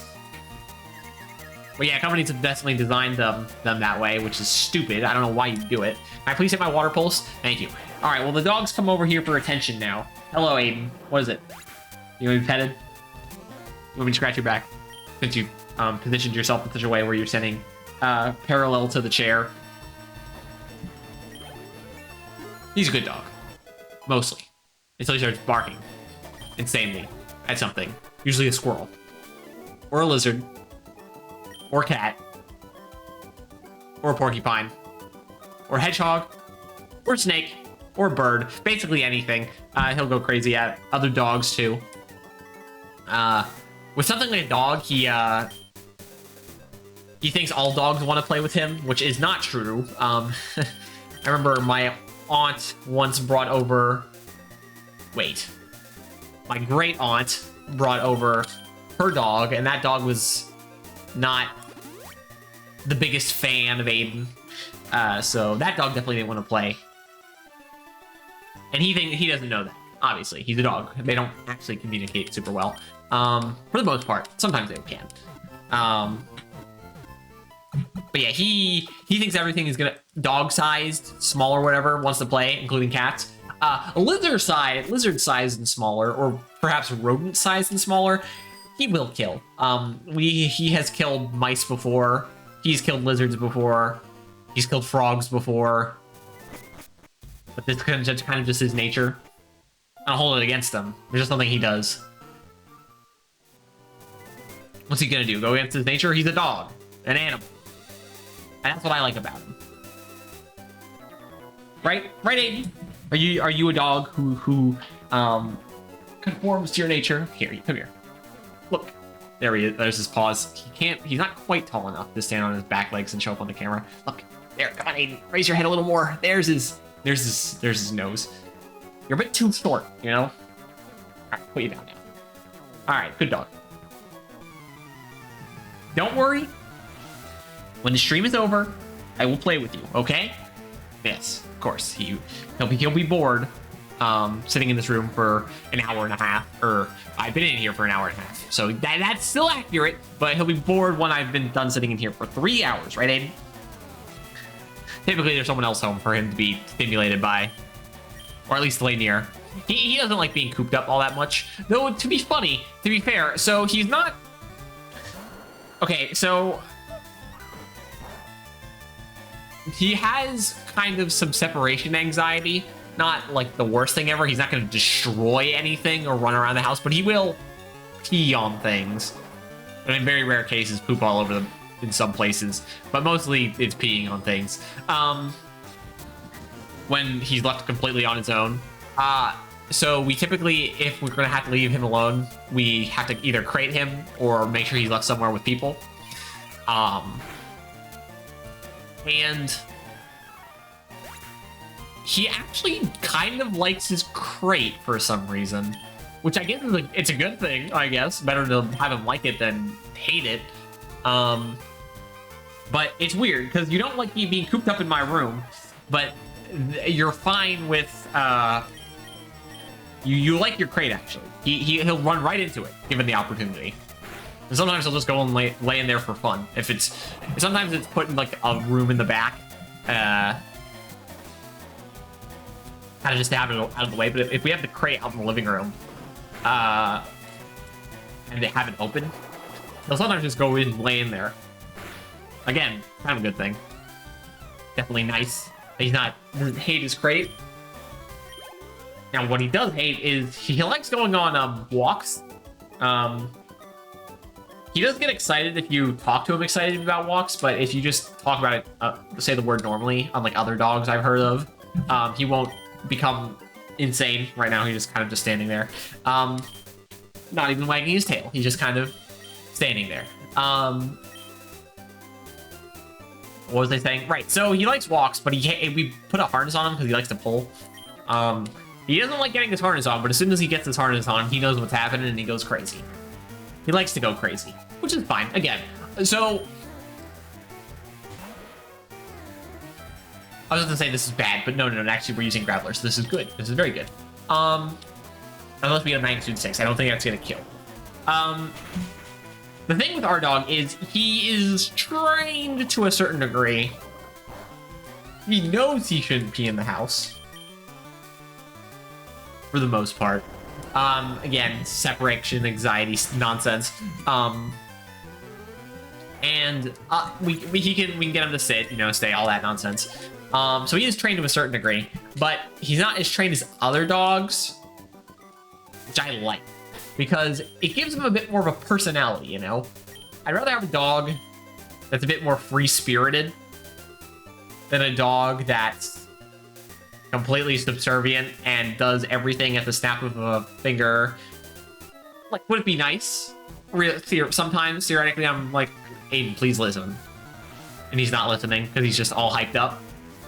Yeah, it's a little annoying sometimes, but mostly I'm of the opinion that, oh, I have a dog who has a clear, obvious personality and like people in general.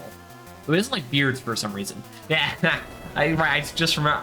It doesn't come up very often because he doesn't know a lot of bearded people who see him. None of my family has beards. I definitely don't. I've never tried to grow my facial hair. Sometimes I'll just get lazy and there'll be like slightly longish facial hair, but I don't try to grow facial hair. I'm not interested. It seems like a lot of work to take care of that. But if we ever have house guests over or anything that do have facial hair, he's scared of them for reasons. I guess he's an Irish Terrier and he has a beard, so he doesn't like it when he sees other people with beards. I don't know. It's just a thing. But he's most generally friendly to people, which is good.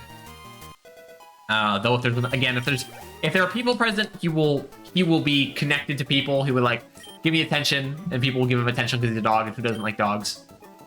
People who are allergic to dogs, for the most part, and then people who are scared of dogs, which, so I can definitely understand the perspective of being scared of dogs, because when I was younger, I guess I still am, so I'm allergic to dogs and cats, to varying degrees, depending.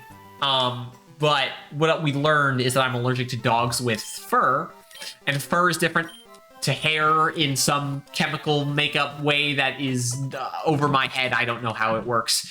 So I am still mildly, and by mildly, I mean like the mildliest of mildly ever. I'm still mildly allergic to our dog. Sometimes if he touches my forearms specifically, I'll get these little red dots that show up and are a little itchy for a couple minutes and they'll go away. That's it. Because he has hair. Again, which is different somehow. Like humans have hair, we don't have fur. I think it has something to do with the dander / dandruff, whichever that thing is.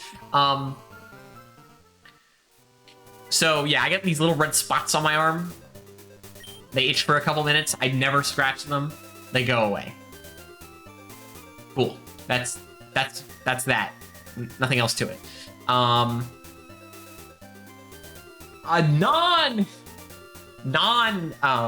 Hair dogs, so dogs with fur, I am definitely more allergic to. By far. I will get red, itchy eyes.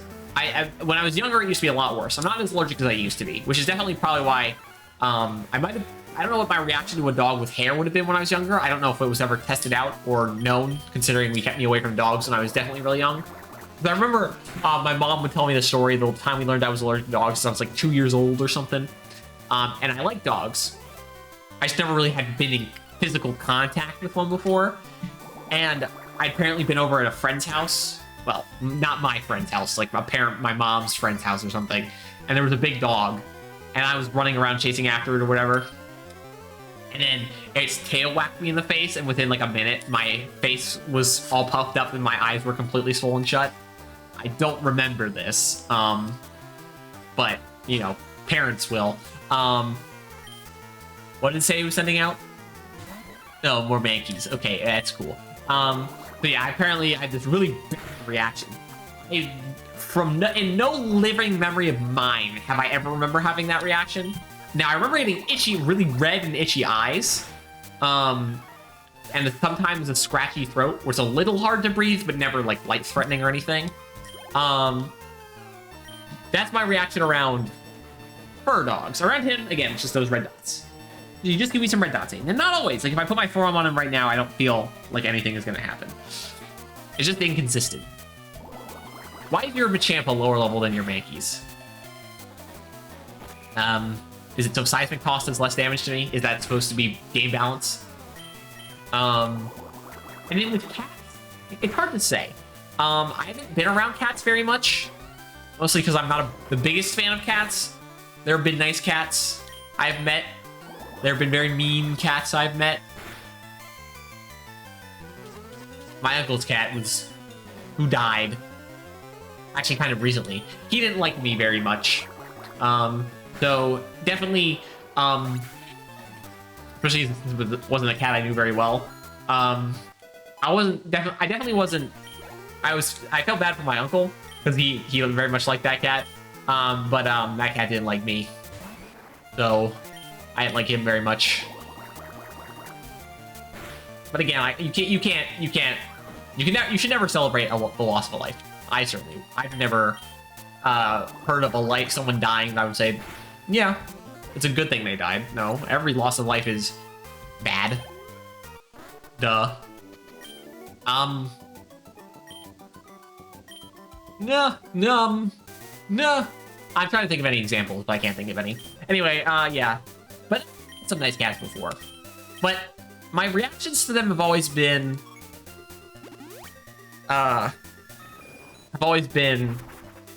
mixed. I don't think my allergy to cats has ever been as bad as a dog allergy.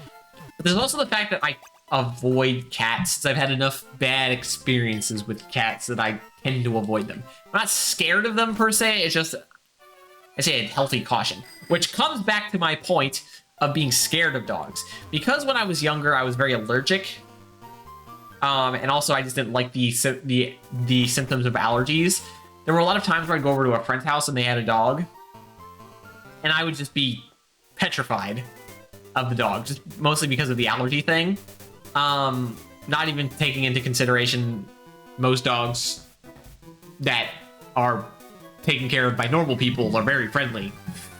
The only dogs I've ever never even seen in real life but heard of that are actually bad and malicious dogs are dogs kept by bad and malicious people.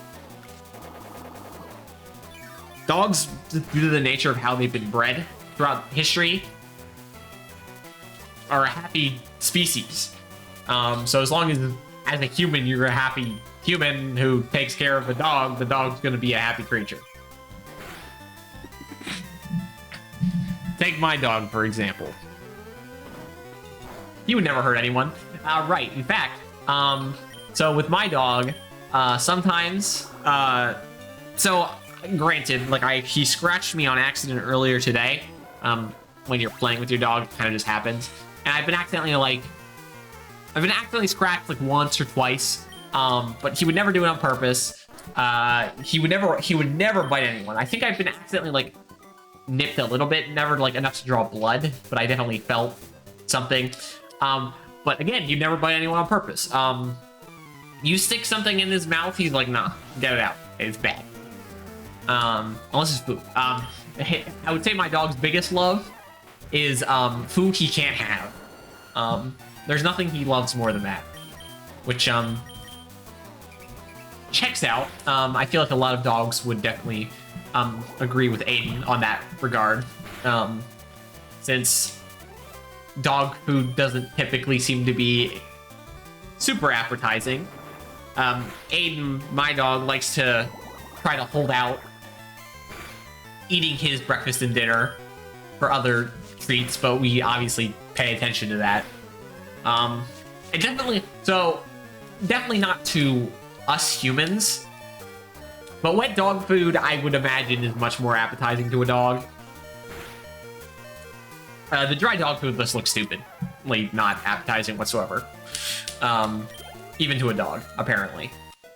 So, but I also know that wet dog food's more expensive, which is kind of unfortunate, because optimally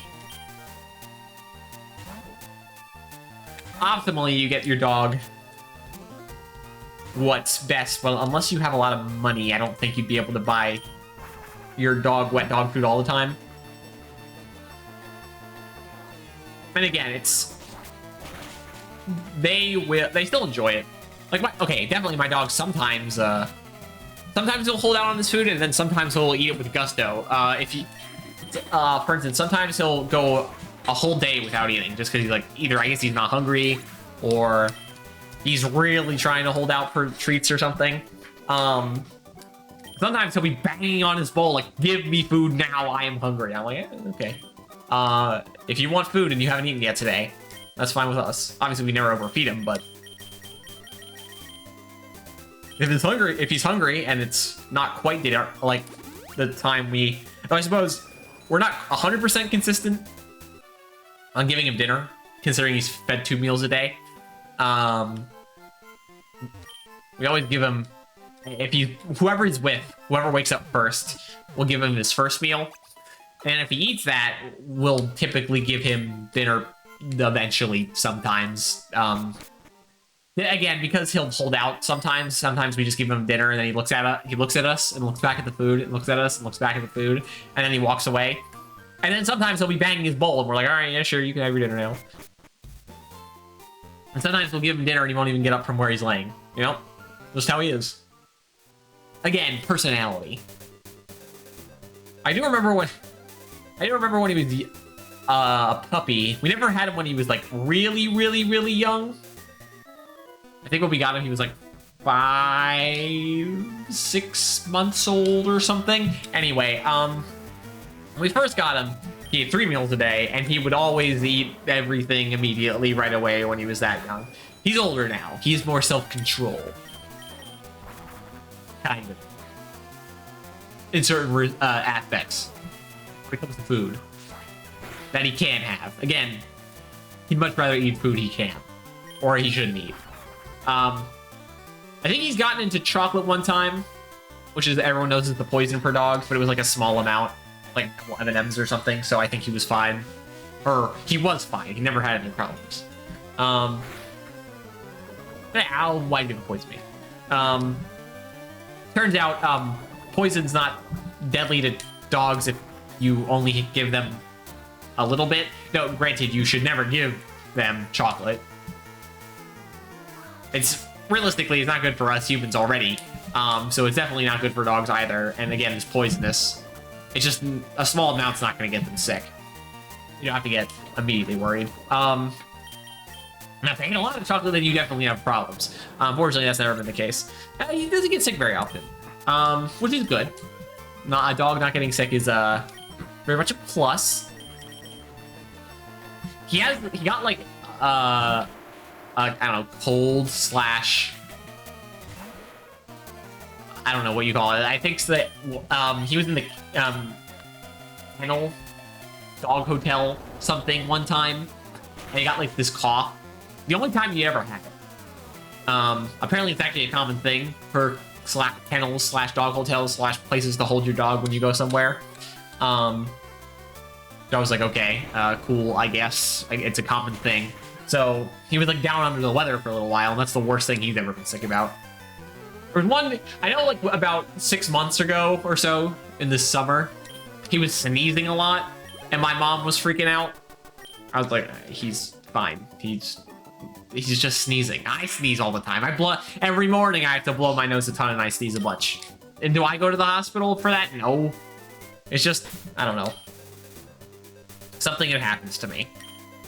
If I went to the hospital every time I'd sneeze, I'd be going to the hospital every day. Anyway, yeah, he was sneezing a lot, and then he stopped, and he never had any problems besides the sneezing. And then the only other thing sometimes is he'll get some slightly dry ear. I need to put some drops in there to moisturize it. That's about it. Again, never really been sick.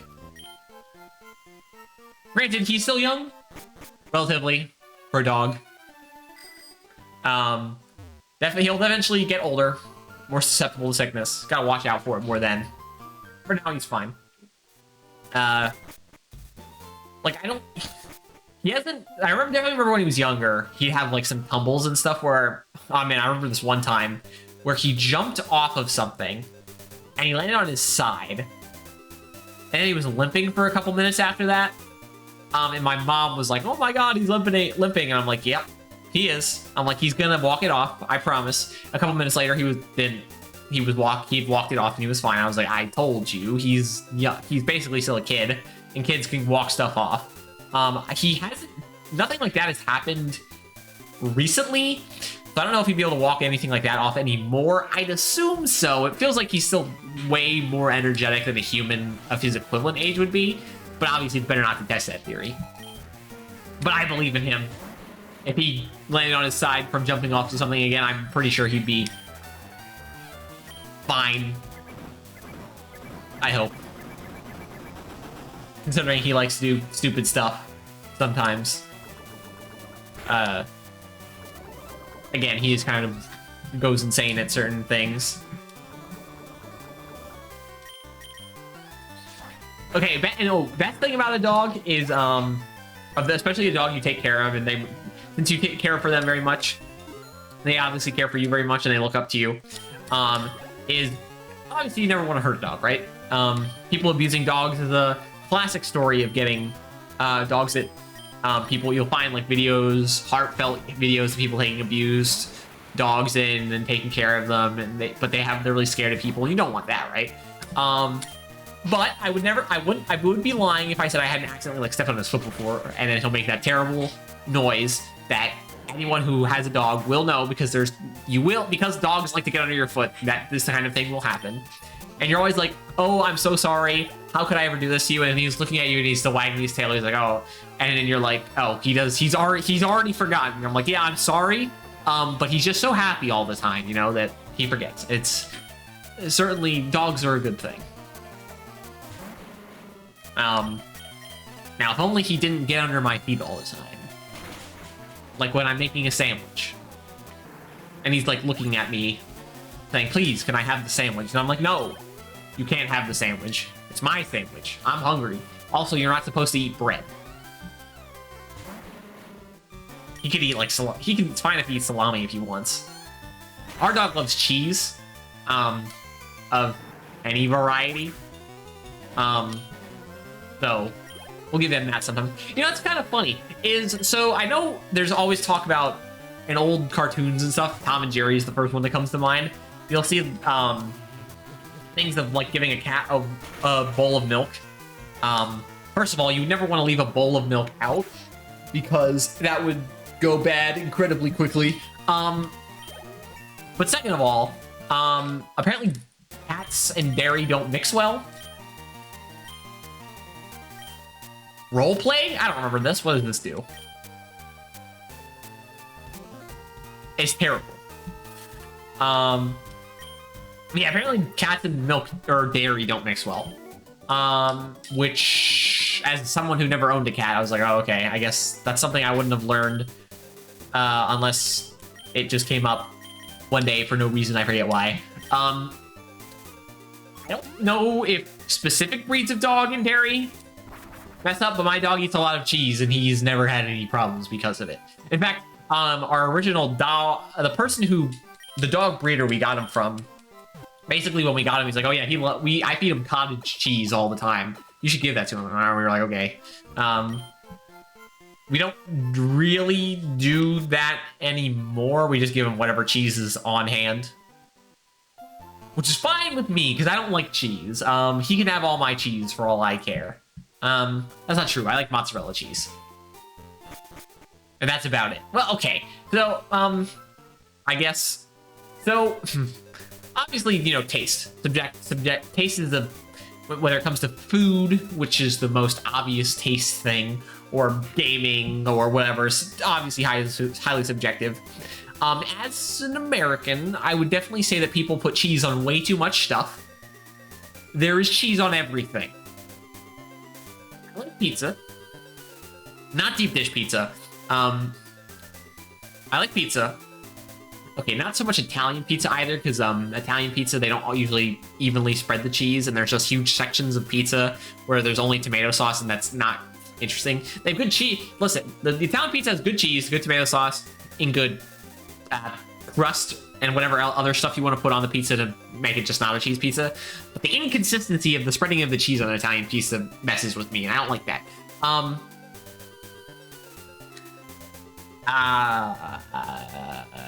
Where was I? Right. I like pizza. I like cheddar on a burger, but not American cheese. I used to would have had American cheese when I was younger, but now I'm like, no. All right, is there another scientist up here that I'm not going to be able to get anything from? No. Licky's not out yet. Anyway, yeah, I like cheddar on a cheeseburger. Though, granted, to be fair, like, cheeseburgers are nice. I like them.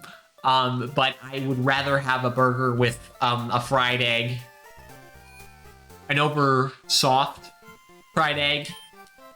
I typically don't like my eggs over hard, but if it's on a burger, I prefer it over soft. So like when you bite into the yolk, it goes all over the burger. It's good.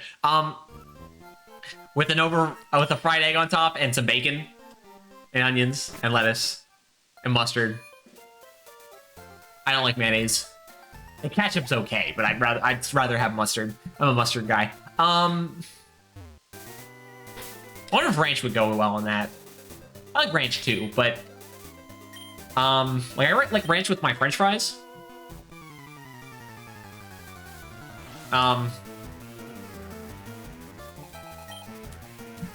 Yeah, ranch is good too. I mean, I've never had ranch on a burger. I imagine there's burgers places out there where they put ranch on their thing, on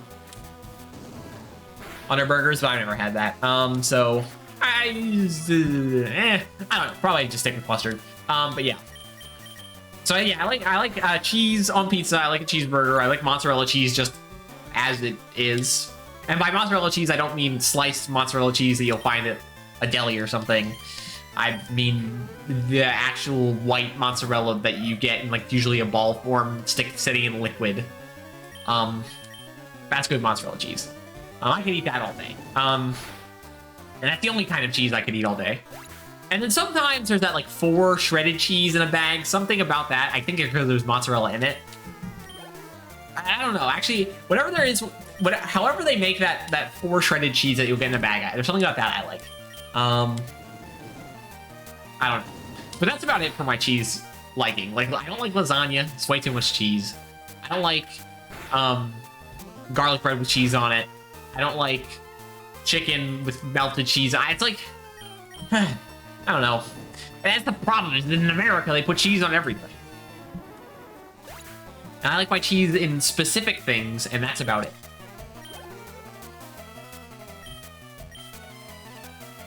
So, definitely an annoyance, to be sure.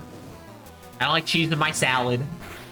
I know there's some salads that have cheese in them.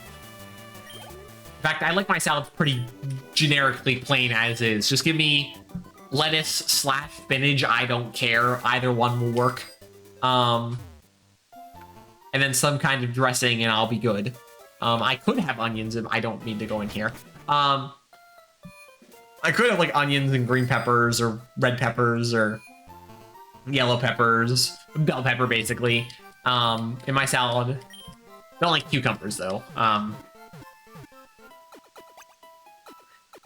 So actually, funny story. When I was a kid, and by kid I mean quite young, I basically hated vegetables and I loved fruits. It is basically swapped now. I like most vegetables. Okay, that's not true. I liked most fruits when I was younger, and I hated most vegetables. Now I hate most fruits and like most vegetables.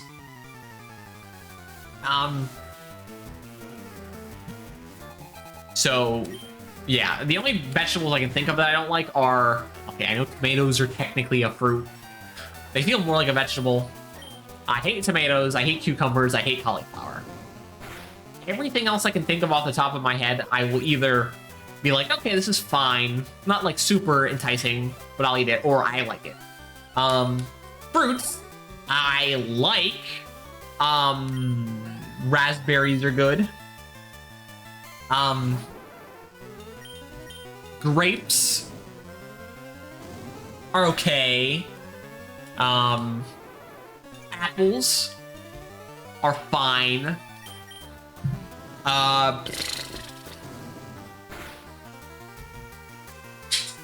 Nope. Okay, dog's starting to get impatient.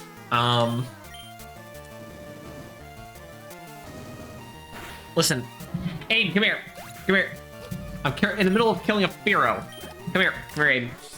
Come here. Go. Yep, come here. Come on. Come on. Here, come here. Come here. If you stand right here, I'll scratch you while I'm doing this. There you go. That feel good? Yes. Listen. I can play this game one-handed. It's not that hard. It's not a game that requires fast-acting prompts. It's an RPG. There are some RPGs that require you to be quick, but not this one. This is not one of them. Okay, you know, so... this guy's level 34, and Growlithe is not a ball. Don't use a flying type move or a normal type move on me, please. You're gonna have try it. That was very good, Growlithe. Don't get killed. Good job. Anyway, what was I saying?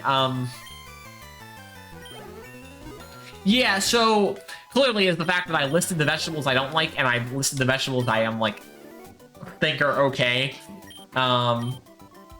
That's basically my opinions on fruits and vegetables and fruits. I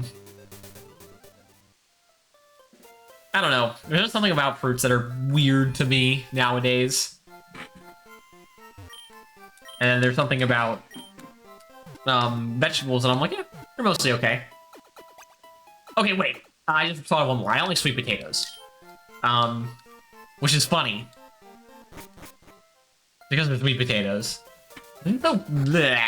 They don't taste right. Oh, and that's kind of the thing, right? Oh, the move leader. Yeah, sure, whatever, I guess.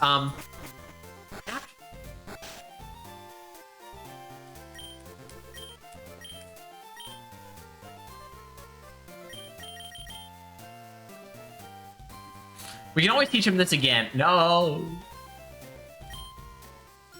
We can always teach him Flash again, but it would be nice to learn something else. Maybe. We'll see. Because Flash is now pointless. Now we got through Dark Cave. But yeah, so sweet things. I like my sweet things. I like Skittles sometimes. I like sweet tarts sometimes. I like cookies if they're available. Like it's like I'm not gonna say I don't like sweet things. But to clarify, I also don't like things that are too sweet. Like I hate white chocolate. Ugh, white chocolate, disgusting. Then I also don't like dark chocolate. I basically just go like the middle of the spectrum, please. White chocolate is terrible. Why would ever? Oh, you're gonna give me the good rod, right? Or wait, no, you're actually gonna give me the super rod, aren't you? No. When do I get the super rod again?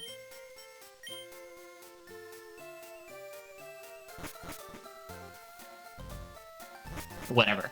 Yeah. White chocolate, terrible. Frosting on cake, disgusting. I hate it. Get it out. Any cake with frosting, I have to get the frosting off of it, scrape it off. This is so sweet.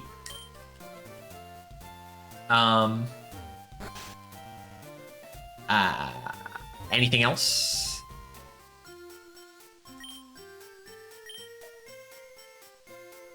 Warden Slowpoke. Right, I'm talking with NPCs that I don't remember if they give me items or not. I don't care if I use them speed up. So yeah, I guess we are going to now go do the Safari Zone? I hate the city. Why does it have to be all cordoned off from everything? Okay, the only thing... So, I'm not going to try to 100% the Safari Zone, I'm going to be honest. I don't care enough, and I don't want to waste my time. We will definitely be going to get the thing we need in here. Yes, how much does it cost? $500? I need to save up for Flamethrower. I don't even remember how much it costs to get Flamethrower. Or if I'll be able to get it. If I had an amulet coin, I might be able to get it. I know that there's stuff inside these houses. So I need to be paying attention. They call it the Safari Zone. These actually look like African trees, so fair enough. Is it supposed to be an artificial environment here? I know it's the Gen, what, 4 Safari Zone? The marsh is like a protected reserve. And then the Safari Zone in Heart Gold and Soul Silver is a completely artificial nonsense zone. And then I think there's a Gen 3 Safari Zone, but I completely forget what it is. Sunny, yeah. Disgusting. Status, weather, who cares? Execute, who cares? The only Pokemon I'd be theoretically interested in here is maybe Dratini. What do you have? Anything interesting? Anything interesting? Nope. Okay. You can also get a Dratini from the gamble place, so there is that. I think I'm going the right way. Leave me alone. I have no intentions to capture any of you. Whoops. Please. I don't... God, I don't know if this detour is going to allow me to make it. Max Potion, not really worth it, but I have to check. I know there's probably got to be some cool items around here. I just don't know which ones they are. I definitely think we're going the right way, though. Please tell me this is the dead end. Yes. Quick Claw. Eh. Aw, man, that's a good story. So, I think this is the dead end. That's not what I meant to click. Definitely is. So when I played my first ever Pokemon game, Pokemon Pearl, I definitely mentioned that. My first ever Pokemon game was Pokemon Pearl, and one of the things you got to do early on in Pokemon Pearl is... Wait, I think this is a dead end down here.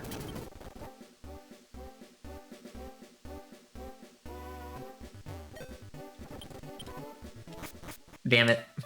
Alright. Let's go again. One of the first things one of the early game things you have to do in Pokemon Pearl is in the city that you go to after Sand Gem Town.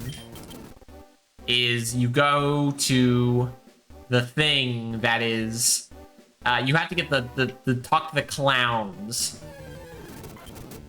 to get a watch, a Poke Watch, whatever it's called. And so when I was a kid, what I did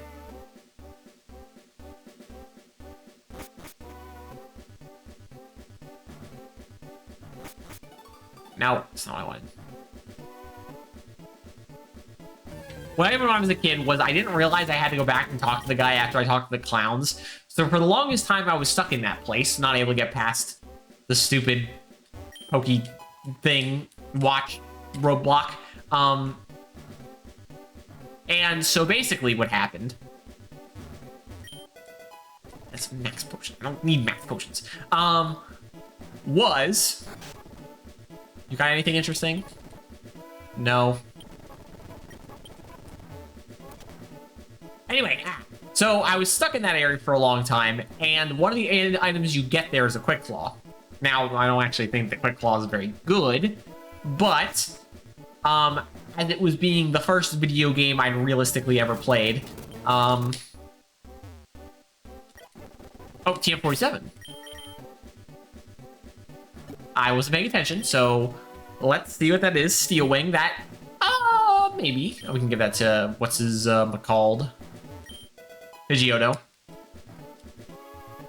But anyway, I keep getting interjected. I was stuck in that city. I don't want... And I didn't know I had to go back and talk to the guy. So, I got stuck there for a while. And being my first video game, I was just like, oh, I'm just gonna catch Pokemon as much as I can see them. I don't care. How many steps do I have left? Do I have enough? 38 steps. Gotta make them count. No, I don't. I'm here. Thanks. Thanks for surf. All right. Now let me out of here. I think I actually did a pretty good job covering the whole place. We got surf and the golden teeth, which will get our strength, which is good. Because I need strength. Actually, let's go get strength right now. So I stuck in the town. So I was like, I want to capture as many Pokemon as possible that came with all the Pokeballs I have. So I actually ended up selling. I basically just caught a bunch of repeats of Starlies and Bidoof and Bidoos and Geodudes and Zubats and everything else you can catch that sort of part of the game. That's not the house I wanted to go to. I was like, I need more money, so I got buy more Pokeballs, even though I didn't really need to, but I was a kid. So I sold my Quick Claw. I always remember this to get more money for a couple more Pokeballs. And just due to what happened, I was exclusively using my starter Chimchar and a Starly. So basically what happened was... No, wait, I have to use Strength. What happened was I accidentally ended up training my Chimchar and Starly up to around level 20, and by the time then they became Monferno and Staravia before I even left that town. So the next while of game was very easy. Again, I didn't beat the champion on that playthrough because by the time I got to Elite Four, I only had like 1 or 2 properly trained Pokemon, and I could not know what good moves were, or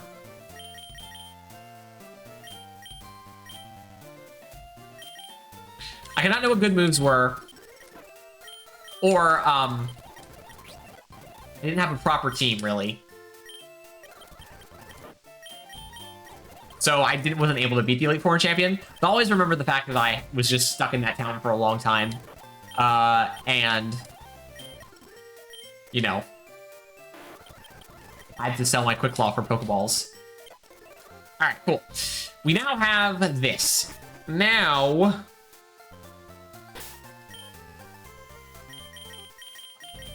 we go the other way. We've been down this whole thing, which actually didn't take very long. Now we go down this thing, or the route, rest of Route 12, Route 13, Route 13, and Route 15. This is going to take ages. This section of the game has so many trainers.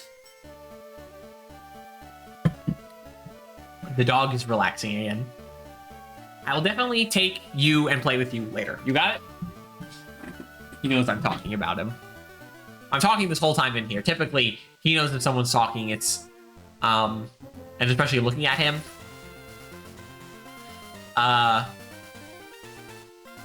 He knows someone's talking about him. If people are talking around him and not looking at him, he's like, usually knows that they're not talking about him. But I started talking about him again, Aiden, and he do.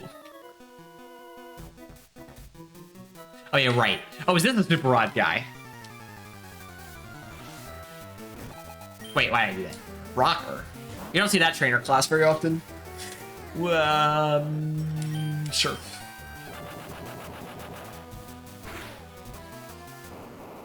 Sure. I'm going to switch out, thanks. Into my rock type, who is immune to ground type moves and resists your stupid self-destruct. Man, I don't...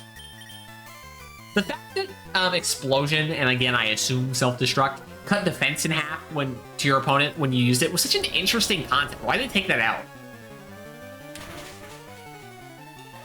Because you were basically sacrificing a Pokemon to your opponent.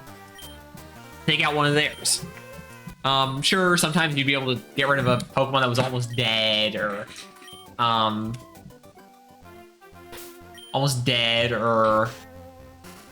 not very good. Is this a good Super Rod? Yes, okay, cool. I don't really need that, but I'll take it. Could I sell it, actually? No? It's a key item? Well, that's unfortunate. But anyway, thing I was saying... Crap, I lost my train of thought again. Right, self-destruct. Explosion. Yeah, that's just so cool. I think it was Gen 5 that took that out. Come on, Gen 5. I typically tell everyone that Gen 5 is so cool, but you took out something that I like. Okay, you know what? So let's be fair. What does Gen 5 have that I don't like? The self-destruct explosion exchange. I've talked about that already. Has...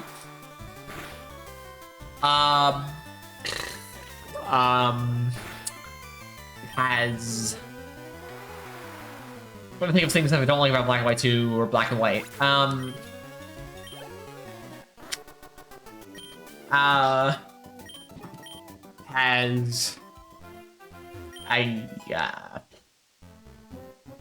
the other Pokemon games, it has, no Mega Evolution, which kind of sucks.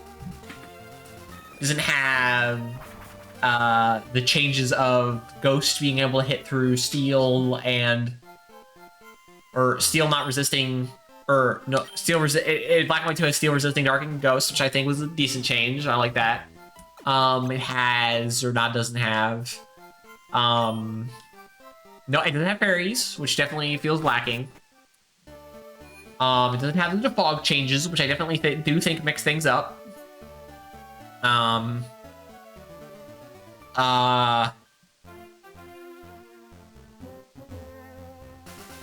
It still has HMs, which I don't complain about as much as other people. I kind of just am like, there are HMs. It is fine. I will deal with it. It still has HMs, which granted doesn't change until Gen 7, but yeah, it's kind of mildly frustrating. But besides that, I'll admit it's very hard for me to think of things that I don't like about Black and White 2. So then, okay, Black and White as well. Again, Black and White has the one flaw that Black and White 2 doesn't have, is that you cannot automatically, the game doesn't automatically ask you to reactivate a repel. I'll always remember that. I'm playing Black and White, I'm like, man, I miss the ability where the thing where it tells me to automatically use another repel. And Black and White 2 are so good. Why couldn't they make those again? No, so I've always said that the dog wants attention. All right, yes, I can scratch. I can play with one hand again. Don't forget. So what I always said is Gen 5 remakes are going to suck because the best Black and White games are the sequels, and they're not going to remake the sequels. They're going to remake the first ones, and then they'll never touch the remakes or the sequels. And then what would be really cool, it would be to see a Black and White 3, so we could see what would the dragon that Reshiram, Zekrom, and Kyurem were originally fused all into look like. Because we've only seen Kyurem fused with Zekrom and Reshiram, which is the best cutscene in Pokemon for some weird reason, considering that's from 2000 whatever. It's the best cutscene in Pokemon. And I'd like to see what I call the original dragon or something. So if they instead of making a remake, make a Black and White 3. Yeah, that'd be cool.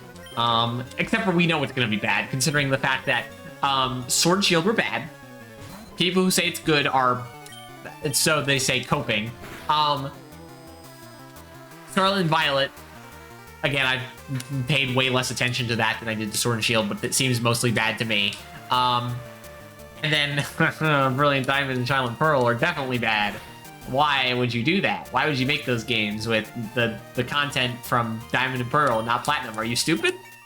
Are you actually dumb? Anyway, Pokemon has no chance. They are going to flounder for the rest of their lives. That's not true, because they're Pokemon. They'll probably continue printing money forever. I would be honest. I will be honest. I would love to see Nintendo start failing again, like with the Wii U and the 3DS, when the 3DS first came out. But I will say, I might have said this. I think the DS and the 3DS are my favorite video game systems besides the PC. I'd like to see Nintendo go back to struggling, so they have to make creative choices instead of just being like, yeah, we can just coast and not try super hard, except for when we do try hard.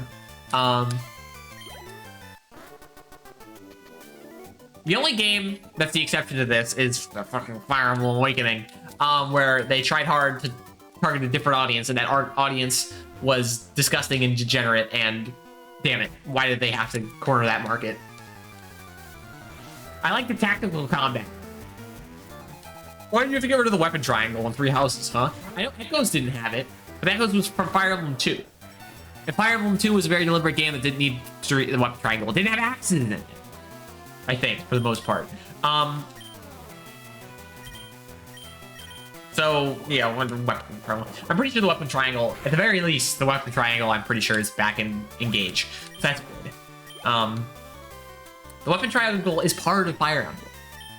The only games it's not in is because it's for a very specific choice. It feels like Fire Emblem Three Houses doesn't have the weapon triangle just because they've decided not to have a weapon triangle in there. And in fact, it's kind of still there. There's a weapon skill for each character in a certain class thing. Or no, it's when you level up your weapon skill, where you get like, oh, against, if you're leveled up your lance weapon skill enough, your lances get enough extra hit and avoid against swords. So it's still kind of there. It's just not there. It's stupid. Oh yeah, I'll always remember. It's very funny. So in Fates, again, I'm definitely looking forward to. I've heard good things about Conquest's gameplay, so I'm looking forward to it. In Fates, they have the classic sword, axe, lance, weapon triangle. And then usually like magic and bows were just kind of outside. That's not true. In some games, magic has something going on, like in 7, the one we played. Dark magic beats anima magic beats light magic, or holy magic, and holy magic beats dark magic. And then I know there's some really weird triangle in the Path of Radiance and Radiant Dawn games, but I don't remember how that works. It's like wind beats lightning, lightning beats fire, fire beats lightning. And then there's also, and then in Path Radiant Dawn, there's like the anima triangle, but then all the animas beat light, light beats dark, dark beats all of the animas, which is, yeah, why would you do that? It's kind of complicated. But then in what they did is they made a weapon triangle where it's because it's the two different things. You've got magic and spirits or something, and you got like shurikens and daggers, and you've got bows and other but different bows. And between the Japanese thing and the European thing. Anyway, everyone's always like, I can't remember which weapon beats which. Okay, here's the secret. First of all, I remember this. In Fates, you have whatever the red weapon is. So I think the red is a sword. As what's red? I think daggers were blue. Shurikens and daggers were blue. Bows were red and magic was green? Or was magic green and bows were blue? I forget. Again, I don't remember what this. I think swords were red, which means axes were green and lances were blue. So, two things how to remember. First of all, next to each, they were in this colored box, and there'd be a little tiny colored sliver next to it. And that little colored sliver, so if it was swords, for instance, there'd be a little green sliver next to it. Because axes were in the green category. Swords would meet axes. So that's the first hint. That's actually in-game there to remind you. The second thing is that it's fire, grass, and water from Pokemon, and fire beats grass, grass beats water, and water beats fire. It's not that hard to remember. But also there's the little colors next to the squares, so it's like, even if you don't know Pokemon, which I don't know how you would, and so that's one of those things where it's like, who doesn't know what Pokemon is? Older people, sure, but younger people should know what Pokemon is, 100%. If you play games, you probably should know what Pokemon is, since you probably played it when you were younger. Now, whether or not you gave up at some point completely, or you still play it, you've played it all your life, like me, or you're someone who played it and then gave up and then came back, which is how I played Yu-Gi-Oh! Yeah, I don't know. You know, I definitely get to say that I'm very glad I came back to Yu-Gi-Oh! There's a lot. So, okay, so when I came back to Yu-Gi-Oh!, I heard some horror stories. I was like, oh, it's so different, and it's impossibly complicated now, and there's no way you can learn all the new things. And I was like, okay, I'll try. And it was easy.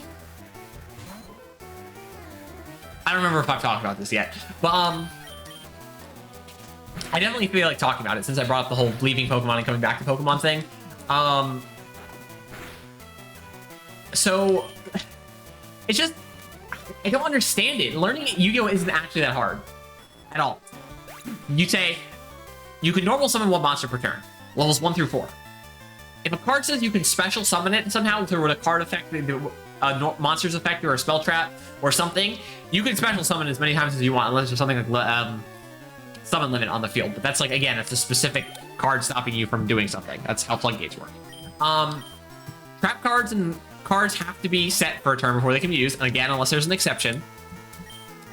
If you set a continuous spell, you can't use it until you've ended your turn.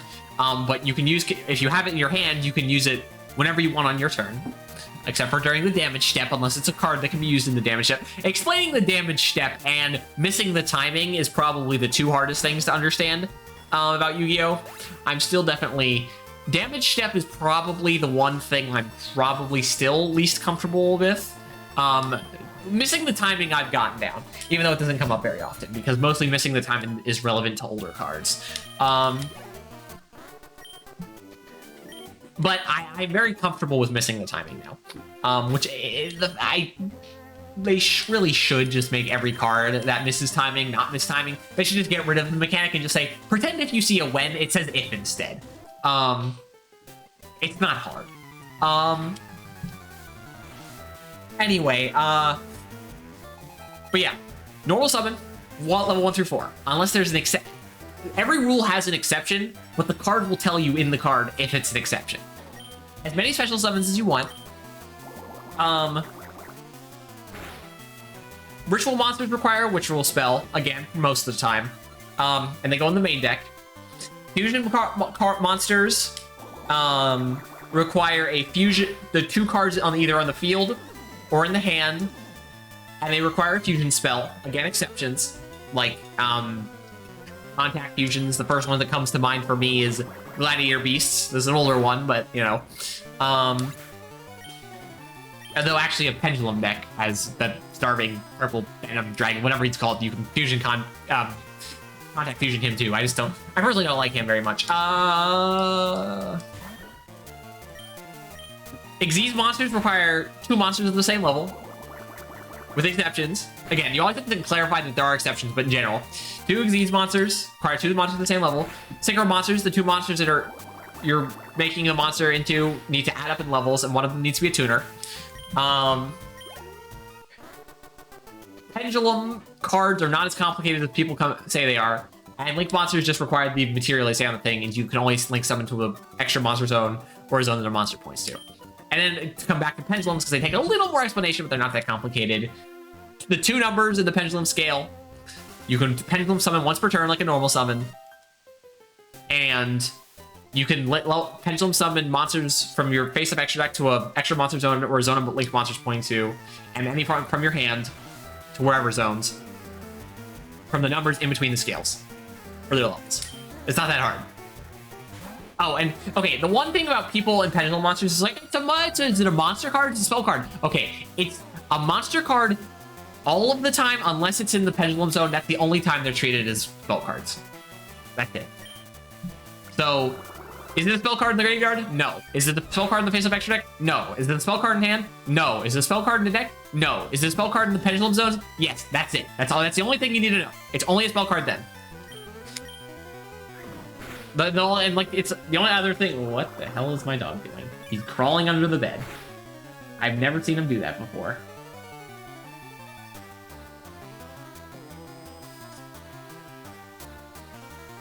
Why are you crawling under the bed?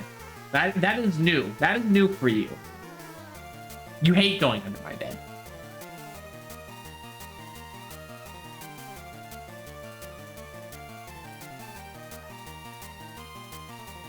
Why did you do that? I'm baffled. Anyway, yeah, they're only treated as spell cards in the monsters in the pendulum zone. As soon as they leave the pendulum zone, they're monsters again. Which is important to clarify, because certain pendulum cards will have like destruction effects. They get destroyed, they have an effect. If they're destroyed in the pendulum zone, and like, if this card is destroyed instead of the graveyard, while it's in the pendulum zone, and it goes to the extra face-up extra deck, it gets this effect. Oh yeah, right. And obviously pendulum cards treat the face-up extra deck as the graveyard. So if it says if it says on the card effect it's destroyed and go to the graveyard, and they go to the face-up extra deck, for them they treat that as the graveyard. They're pendulum cards. They're, like, unique. I like pendulum. Pendulums are cool. Granted, the only deck I really know how to play is Pendulum Magician, but I will learn others. The only other deck that's currently getting support that's Pendulum the only currently supported, recently supported Pendulum deck I know of is the Abyss Actors. So I should probably learn how to play them first, since they're recently supported. I know Endymions are the best, realistically, but they're also the hardest. Because definitely, Endymions are probably, if I was going to tell you, not only are they a Pendulum deck, they are also a spell counter deck, which is oh so good.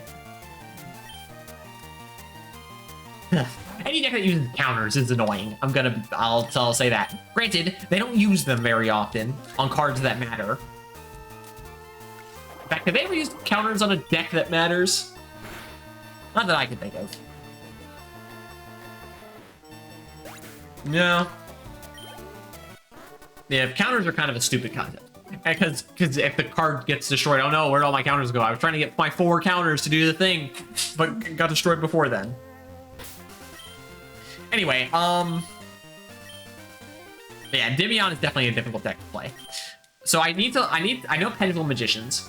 I need to learn Endymions. I need to learn Abyss Actors. Are there any other relevant? No Pendulum deck is currently relevant, unfortunately. I like Pendulums though.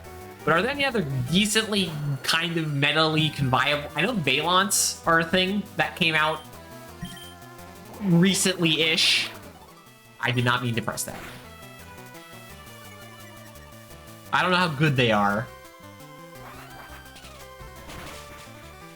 But I should definitely learn how to play them. Then there's a bunch of older stuff. Like the Performer Pal stuff is mostly useless. I know there's the True Dracos, which are okay. There's the Amorphages, which are just Floodgate Pendulums, which are funny, but I don't know how viable that is. There's the Dino Mists, and there's the Metal Foes. Those are like older and not actually as good, and they haven't gotten great support, except for Electromite, which is banned. Please ban Electromite. It would not make Pendulum decks top decks anyway. It would just make our lives easier.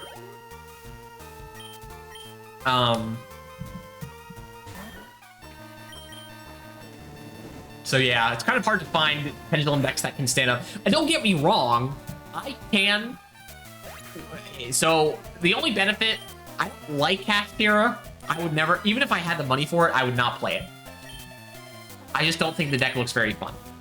There are Floodgate decks that I think are fun. I play the Weather Painters, which are a kind of Floodgate. You can play them without the Floodgates, but I don't know why you would play them without Rivalry of Warlords and Skill Drain. They are so good in that deck because they can play under Skill Drain, and they're all fairies. So yeah, the only problem is that Rivalry is not always good because certain decks are all the same type. Like with so against Kashtira, for instance, if you play Rivalry against them, they can summon all their main deck monsters except for the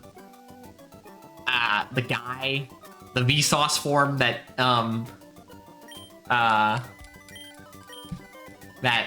the Vsauce form that's the Kashtira Vsauce form. I knew it. He's a warrior. I don't remember if Tearlament's Kashtira or Scareclaw's Kashtira are also psychics, but you can summon Unicorn, you can summon the one that everyone likes, Unicorn, Fenrir, the one that has an ultimate rare printing in the pack. You can summon all of them still, but you can't go into Shangri-La. No, I think Shangri-La is also a psychic. You can go into Shangri-La, but you can't go into a Rise Heart, because I think he's a machine. So that's good. And then against Branded can play under Rivalry, but it's a lot harder, because they have, what, Spellcasters, they have Dragons, they have Worms, and I think one other, but I forget. So it definitely makes Brand's life more difficult. And then Labyrinth I've heard is good, but I don't have anyone to play Labyrinth against, so I don't remember. I think they're all Fiends, so they're probably the worst. But Rivalry is something you can just play. Skill Drain works against everyone. I don't know who the hell Skill Drain doesn't work against. Dinomorphia, that too. Dinomorphia and their stupid... Anyway, so yeah, I like the weather painters, but I don't know about the amorphages. Now, a pure floodgate deck. Granted, when I got back into physical TCG, because like I said, I was playing Master Duel for a while, which doesn't have Mystic Mine. It has always been banned in the Master Duel. When I was starting to think about getting back into TCG, I was like, their Mystic Mine was still running around. Everyone was complaining about it. Right before I got back into TCG, Mystic Mine was banned. So that was nice, definitely. Since, again, there are certain times, I don't mind playing Flood Day decks. They're not my favorite kind of deck, but I don't hate them like everyone else. What I don't like are big cards, big monster cards that you just can't deal with. Like, Psychic and Punisher. Or, the guy. Psychic and Punisher, and I mentioned Dinomorphia. The Dinomorphia guy, the big T-Rex, who is Skill Drain. A walking Skill Drain, who's actually even worse than Skill Drain because weather painters can't play underneath him. Because he won't even let you activate effects. Yeah. Basically, he's Baguska. But that guy, he's your opponent who's playing Dinomorphia isn't affected. Though, the nice thing about playing the Pendulum Magician deck is it's basically a rank 4 spam deck. And sometimes, so when you're playing Pendulum Magicians, it's one of the least bricky decks I've ever played. Considering the only 2 decks I have built in TCG are Weather Painters and Pendulum Magician.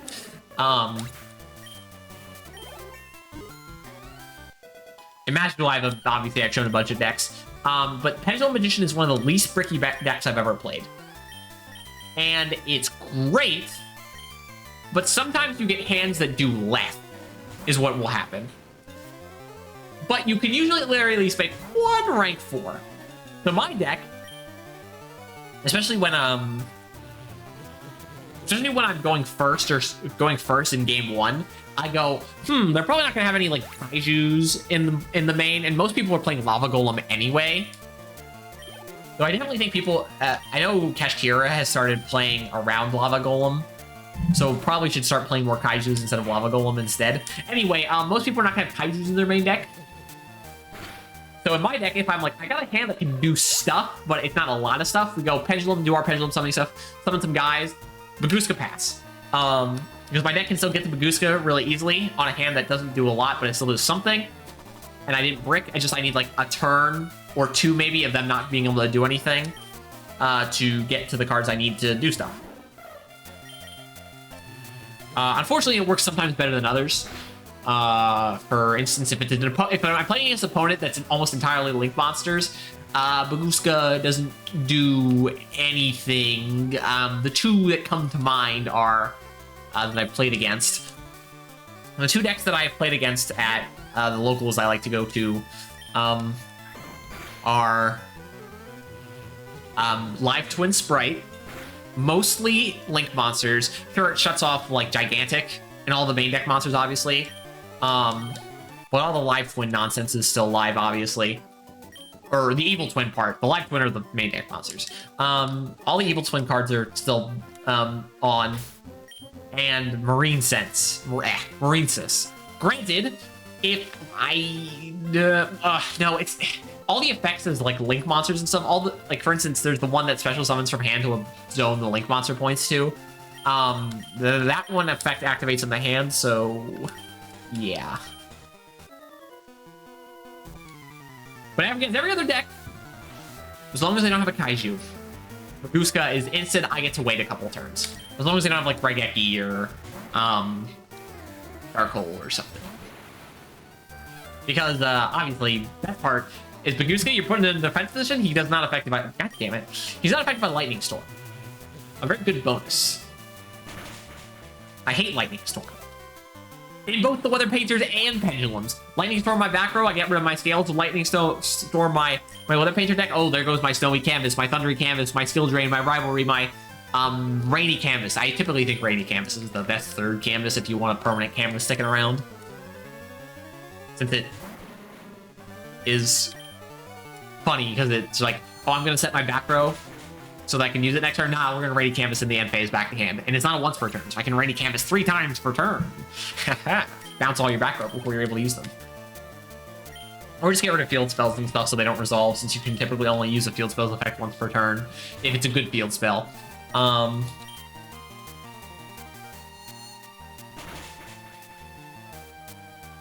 Or a continuous spell or trap or something, I don't know.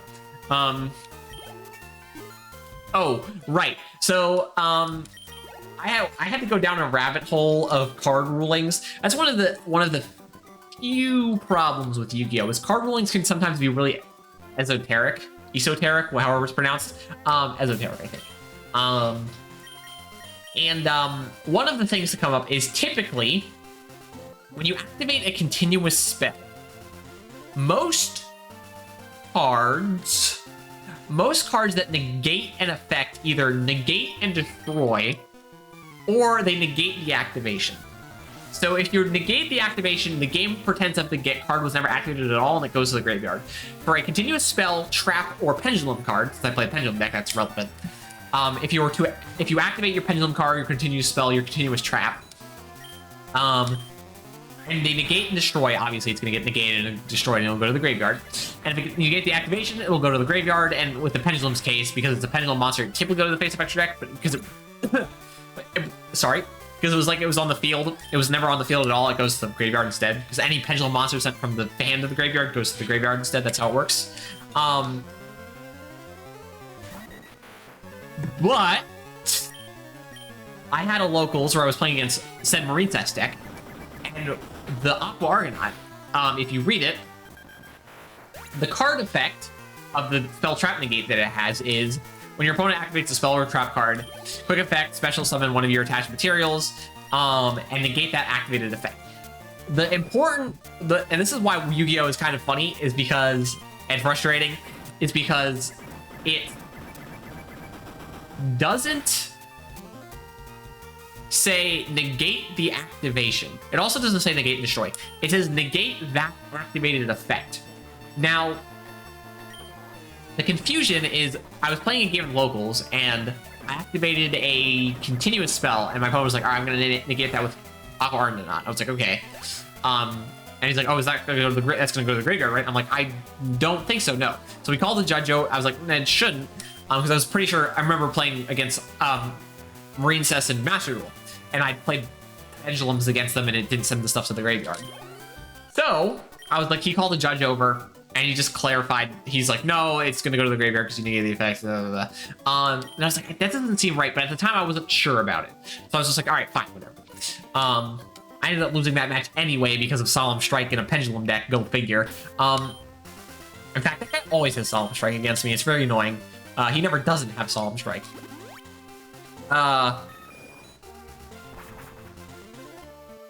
But what was I saying? Right. So I was like, I went when I came to the next logos. I was like, I'm pretty sure Aqua Argonaut doesn't do it. So I looked it up, and so it turns out I was correct. A field spell has a field spell, a continuous trap, or a pendulum monster will have sometimes multiple effects. Not usually a pendulum monster. We typically only have one pendulum effect. Some do, but most only have one pendulum effect. That is because they already have multiple effects because of the fact that they're both a monster and a spell. So a continuous spell and trap and field spell will typically only have one effect. And then some will have effects on activation, like Formation Tenki is the classic example of its effect on activation is add a fire monster to hand, I think. It's something. It's like a beast or beast warrior, or it's something of value that I don't know. Its effect on activation is negate that get that thing. Or in the Weather Painter's case, your field spell, when you activate it, is you activate this card. The effect on activation of the card is place a Weather Painter spell trap from the deck face up on the field. So, if you were to use Aqua Argonaut on a continuous spell slash trap slash field spell on activation, all of these continuous cards have an effect on activation, but if a card doesn't do any thing on activation, that's just a placeholder effect. So on the activation of, let's say, the continuous spell I use in my Pendulum deck, Star Pendulum Graph, the effect on activation is just blank. It's a placeholder effect. Now you can negate blank because the game is weird, but it's a placeholder effect. So if you negate the effect of Star Pendulum Graph when you activate it, you're negating the blank placeholder effect. But you didn't negate the activation of the card. You're just negating that effect placeholder. You're also not negating and destroying, obviously, so it's just going to stick around. So I talked to the judge about this last time I was there, before I knew about this whole fact that there's a blank placeholder effect on field slash continuous spells, and that's the effect being negated, that specific effect. I do not want Feather Dance, thanks. So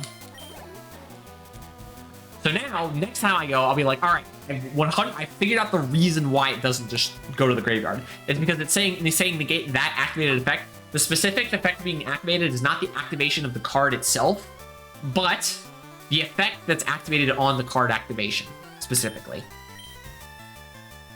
It's very stupid. Also, because I was looking at this whole like negating thing, I was also went into like this rabbit hole of card negates and how things like Solemn Warning can't negate an effect of a continuous spell or already on the field that would special summon a monster, because the wording of Solemn Warning or whatever it was can only negate a card, and because it's already face up on the field, it's considered a spell card effect, not a spell card. And Yu-Gi-Oh! Is all about fucking linguistics nonsense, and it's weird. It's still fun, but when you're playing, it's definitely harder than a simulator. I'll say that for sure. So Math Rule is certainly convenient. I appreciate it very much, but I like playing in paper because I do like not having to play against Maxi, and I do like playing a best of 3 instead of a best of 1 and just getting completely destroyed because my opponent drew Maxi, Ash Blossom, every hand trap known to existence, and they're one of starter with Called by the Grave, so I can't Ash Blossom them or Maxi them. Yeah, it's much better playing a best of 3. But then you get cool moments. The only problem is,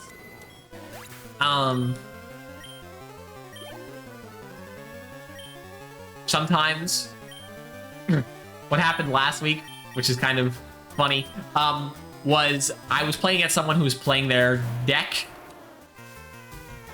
Rescue Ace for the first time, and they really didn't know what their deck did, so we were still in game 1 for time, which was kind of frustrating because, like, obviously I didn't know what his deck was doing. So, like, if I'm playing against someone for the first time and I don't really know what their deck's doing, I'm gonna ask them like questions like, oh, what does this card do? And I'm like, all right, it does this. I'm like, all right, cool. So by the time we get to game 2, I'll mostly remember what they're doing. Obviously, I'm not gonna remember everything about every deck all the time, but I'll mostly have a general idea of how the deck plays then. When you're playing against someone who doesn't know how their deck works, that kind of goes out the window, because I'm gonna be like, what's that card do? He's like, he does this. And he's like, oh, wait, no. Let me read it. Oh, it does this instead. I'm like, okay. So I basically had to play through this whole game 1 of him double checking all of his cards because he wasn't 100% sure of what they do. Where, fortunately, the 2 decks I played a Master before, and I played them a lot. So I know exactly what each one of my cards does. So I'm like, do this, do this, do this, do this. And I can be like, my opponent's like, well, what's this card do? I'm like, all right, it does this and this. And then I also know that certain cards in my deck, like my Pendulum deck has an Xyz monster that has 2 effects. One of them doesn't matter. I can't use it. I'll be like, listen, this card has 2 effects. One of the effects, I'll be like, listen, it's like I'm giving you away information realistically, but one of these effects I just can't use. I don't have the cards in my deck for this effect to work. So we'll just bypass that. Sure, I don't have to tell him that. I could let him read this and be like, oh, he can do this and this. I'm like, oh, I have to worry about 2 different things. I'm like, no. Listen, I just want to expedite things. Let's get them. I'll be like, this is the effect that matters. So you definitely should know your deck. I have played against someone in Yu-Gi-Oh! Where I knew their deck better than them. So while they were stumbling through their plays, I was like, yep, that's not the optimal play. Yep, yep, okay, cool, sure. That was kind of frustrating. I got a free win off of it, I'll tell you that, since I knew how to play their deck better than them. And,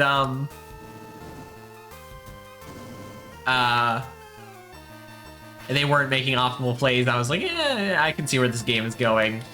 I'm going to win very easily because they don't know the best way to handle my thing. Also, okay, so the best thing about playing a Pendulum deck is most people don't like Pendulums.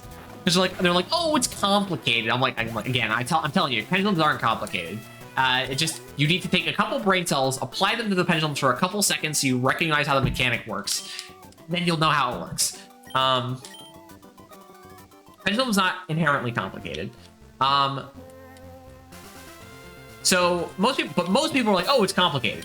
So when you're playing a Pendulum deck, they're actually not going to ask you to clarify very often, because from what I assume that they're thinking is they're going to be like, oh, if I ask him how this card works, he's going to go on a 5-minute tirade about how this card works. No, I'll be like, oh, I'm activating Purple Poison Magician in the spell trap zone. It's going to be like, and they're like, oh my god, if I ask what this does, it's going to take forever. I'm going to be like, no, it has 2 effects. One, while it's in this zone, if I attack one of your monsters, I can destroy it to give the monster that's attacking attack if it's a spellcaster. And if it gets destroyed in any regard, I can pop a face-up card on the field. I'll be like, it's not the most important effect ever. Or if I'm playing Double Iris Magician, what's the spell trap effect? It's an effect that lets it pop itself.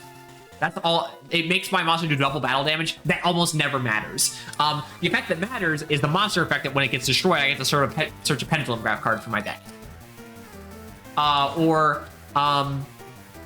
Harmonizing Magician. It has a Pendulum effect. I don't fucking care what it does. I know it gives my monsters 100 attack for each face up. I think it's monster in the extra deck. I'd have to clarify because it never comes up. But that effect doesn't matter. It comes up in very weird, very niche situations. I can tell you what it does then.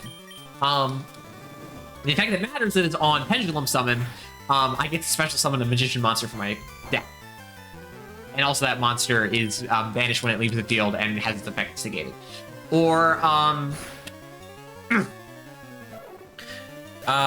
what else? What's another good example? I'm trying to think of one that I only care about the one effect. Black Fang Magician. I don't remember what his Pendulum effect is, because I don't care.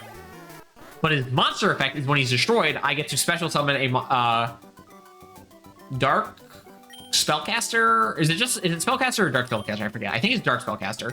Or wait, no, is it Time Gazer? I think it's Time Gazer edition that specifies Dark. I think Black Fang just says Spellcaster.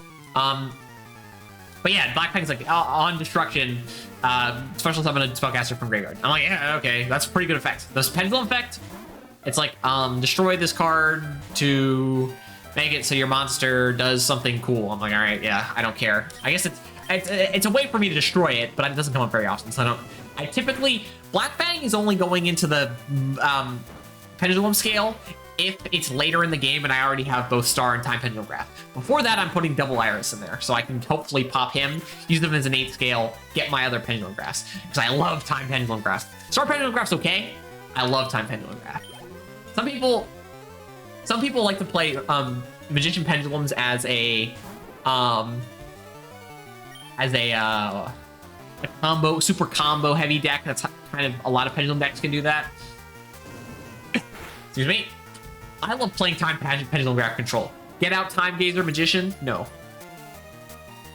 Not Time Gazer. Time Star Magician. Get out Time Star Magician. The Xyz monster, who can do the protection effect, have time pendulum graph, do the effect where I destroy one of his monsters, and I also get to do a non-target and send to the graveyard. I love time pendulum graph. It's so good. And then if I also have something like Barone on my field, because I can make that. Thank God they reprinted that Amazing Memories. If I have Barone on the field, that's nice. If I have an Appaloosa on the field, that's nice. If I have a Moral Low Dragon or whatever it's called in the field, that's nice. If I can OTK with Access Code Talker using Celine of the Master Magicians, that's nice. But I love playing time pendulum graph control. And of course, you also get the benefit of if you have Star Pendulum Graph on the field and you've got Purple Poison in the pendulum scale for your low pendulum scale. Instead, what you can do is you don't have to, and you don't need to use the non-targeted send effect. You can actually let your Purple Poison get destroyed, because Purple Poison will also give you a second destroy. And then you also get a search off of Star Pendulum Graph. So it's if you've got both Star and Time, you got options. And of course, you got Black Fang, you can get searches from the graveyard. If you have Double Iris, but you don't have Star yet, you can allow the pop of Double Iris to go through so you can get Star Pendulum Graph. If you have, if you had to put Harmonizing Magician in your scale and you're like, God damn it, I don't want Harmonizing Magician in my scale, you can just get rid of Harmonizing Magicians. I mean, he's not in your scale anymore. Or she, it's female. You have Astrograph Sorcerer in your scale. Actually, you can't target. One of your options has to be a magician. Astrograph Sorcerer is not a magician. In fact, you never want. Putting Astrograph for your sorcerer in your scale is a mistake. You want him for his hand effect. Also, he's nice because he's a 7, so you can combine him with Tuning Magician to make an 8. The 2 8s in my deck are the 2 level 8 synchros in my deck are the 3 level 8 synchros in my deck are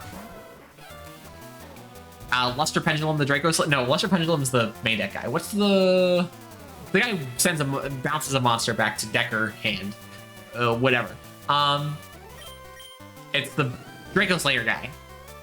Whatever he's called. And then I've got Boral Low Dragon and I have Beals of the Diabolic Dragon. So those are my 3 synchros that are level 8. And of course, I also have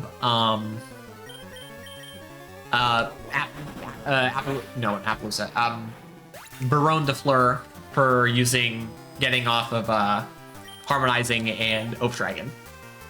Oh yeah, Oath Dragon. So Oath Dragon, actually both of them, his effects are really good. What was he sending out? Something that Crabbler can probably deal with. Oath Dragon's also really good because he has both a pendulum effect that's really good, the one I usually prioritize first, but then also a monster effect that's really good. It's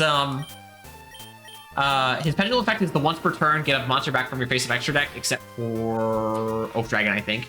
And then his monster effect is on summon, just on summon. You can normal summon him too. I don't know why you would. He's level 6. That's a stupid idea. Get a magician back from the graveyard, which is awesome, except for himself. So basically, if you want to get Oath Dragon back from the hand from the face of extra deck, you need to somehow get him in the graveyard first, and then you use... Actually, I don't think there's a way to get Oath Dragon. You basically always want to try to make sure you keep one of your Oath Dragons in scale or in hand so that you can keep scaling him up, because he's the best one. For the scale. You always put Oath Dragon in the 2 slot, and you always put Double Iris in the 8 slot until later, and then you get Black Fang instead. So that you can hopefully get the summon from graveyard effect. See, I know how this deck works. I played a lot. The only issue is that, again, like I said, we don't have Electromite is banned. It's in Master Duel, which is nice. But it's not allowed in TCG. So I have to roll with Beyond the Pendulum, which, don't get me wrong, Beyond the Pendulum is also a good card. It gives me 2 good arrows, so I can Pendulum Summon 2 from the extra deck. Very nice. And you get the pop effect sometimes if you have maybe Astrograph or Oath Dragon or Those are really the only two non-level 4s in my deck. Chronograph Sorcerer sometimes, very rarely comes up.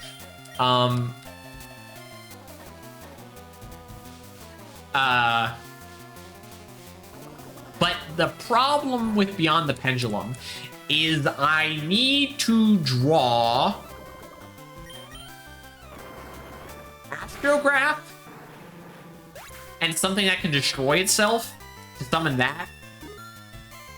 Or I need to draw Abyss Actor Curtain Raiser, but I feel like I never get Abyss Actor Curtain Raiser. It's so frustrating. The best hand for my deck is Foreign Pal, Skullcrobat Joker, Abyss Actor Curtain Raiser, Wisdom Mind Magician, Duelist Alliance, and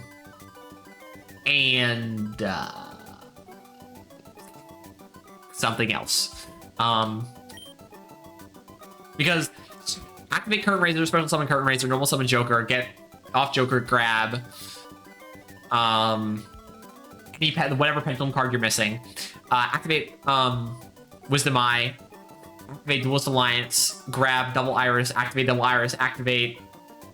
I guess having Astrograph in your hand would be the best last card. So, Form Repel, Skullcrobat Joker, Abyss Actor Curtain Raiser, Astrograph Sorcerer, Wisdom Eye Magician, Duelist Alliance. And why Duelist Alliance instead of Double Iris specifically? So you fit the deck. Now, of course, that if they have an Ash Blossom, like, oh, you're fine, kind of hosed. But it's what can you do? All right, well, we've taken a beating here, kind of. I think we were low on PP for certain people, so let's. That's not the button I messed to press. Let's go back and heal. And then let's also. It is stream ending time. Kind of snuck up on me. I've been talking about how pendulums are cool, and specifically magician pendulums are cool because I know how that deck works. Yeah. So let me just we're gonna get back to where we were. Let's actually do that at double speed, thanks. Or actually, is that... Wait, double, pentuple, whatever 10 times you'd call that. Speed, that's not the right way. This is the right way. Yeah. Nope. Yes.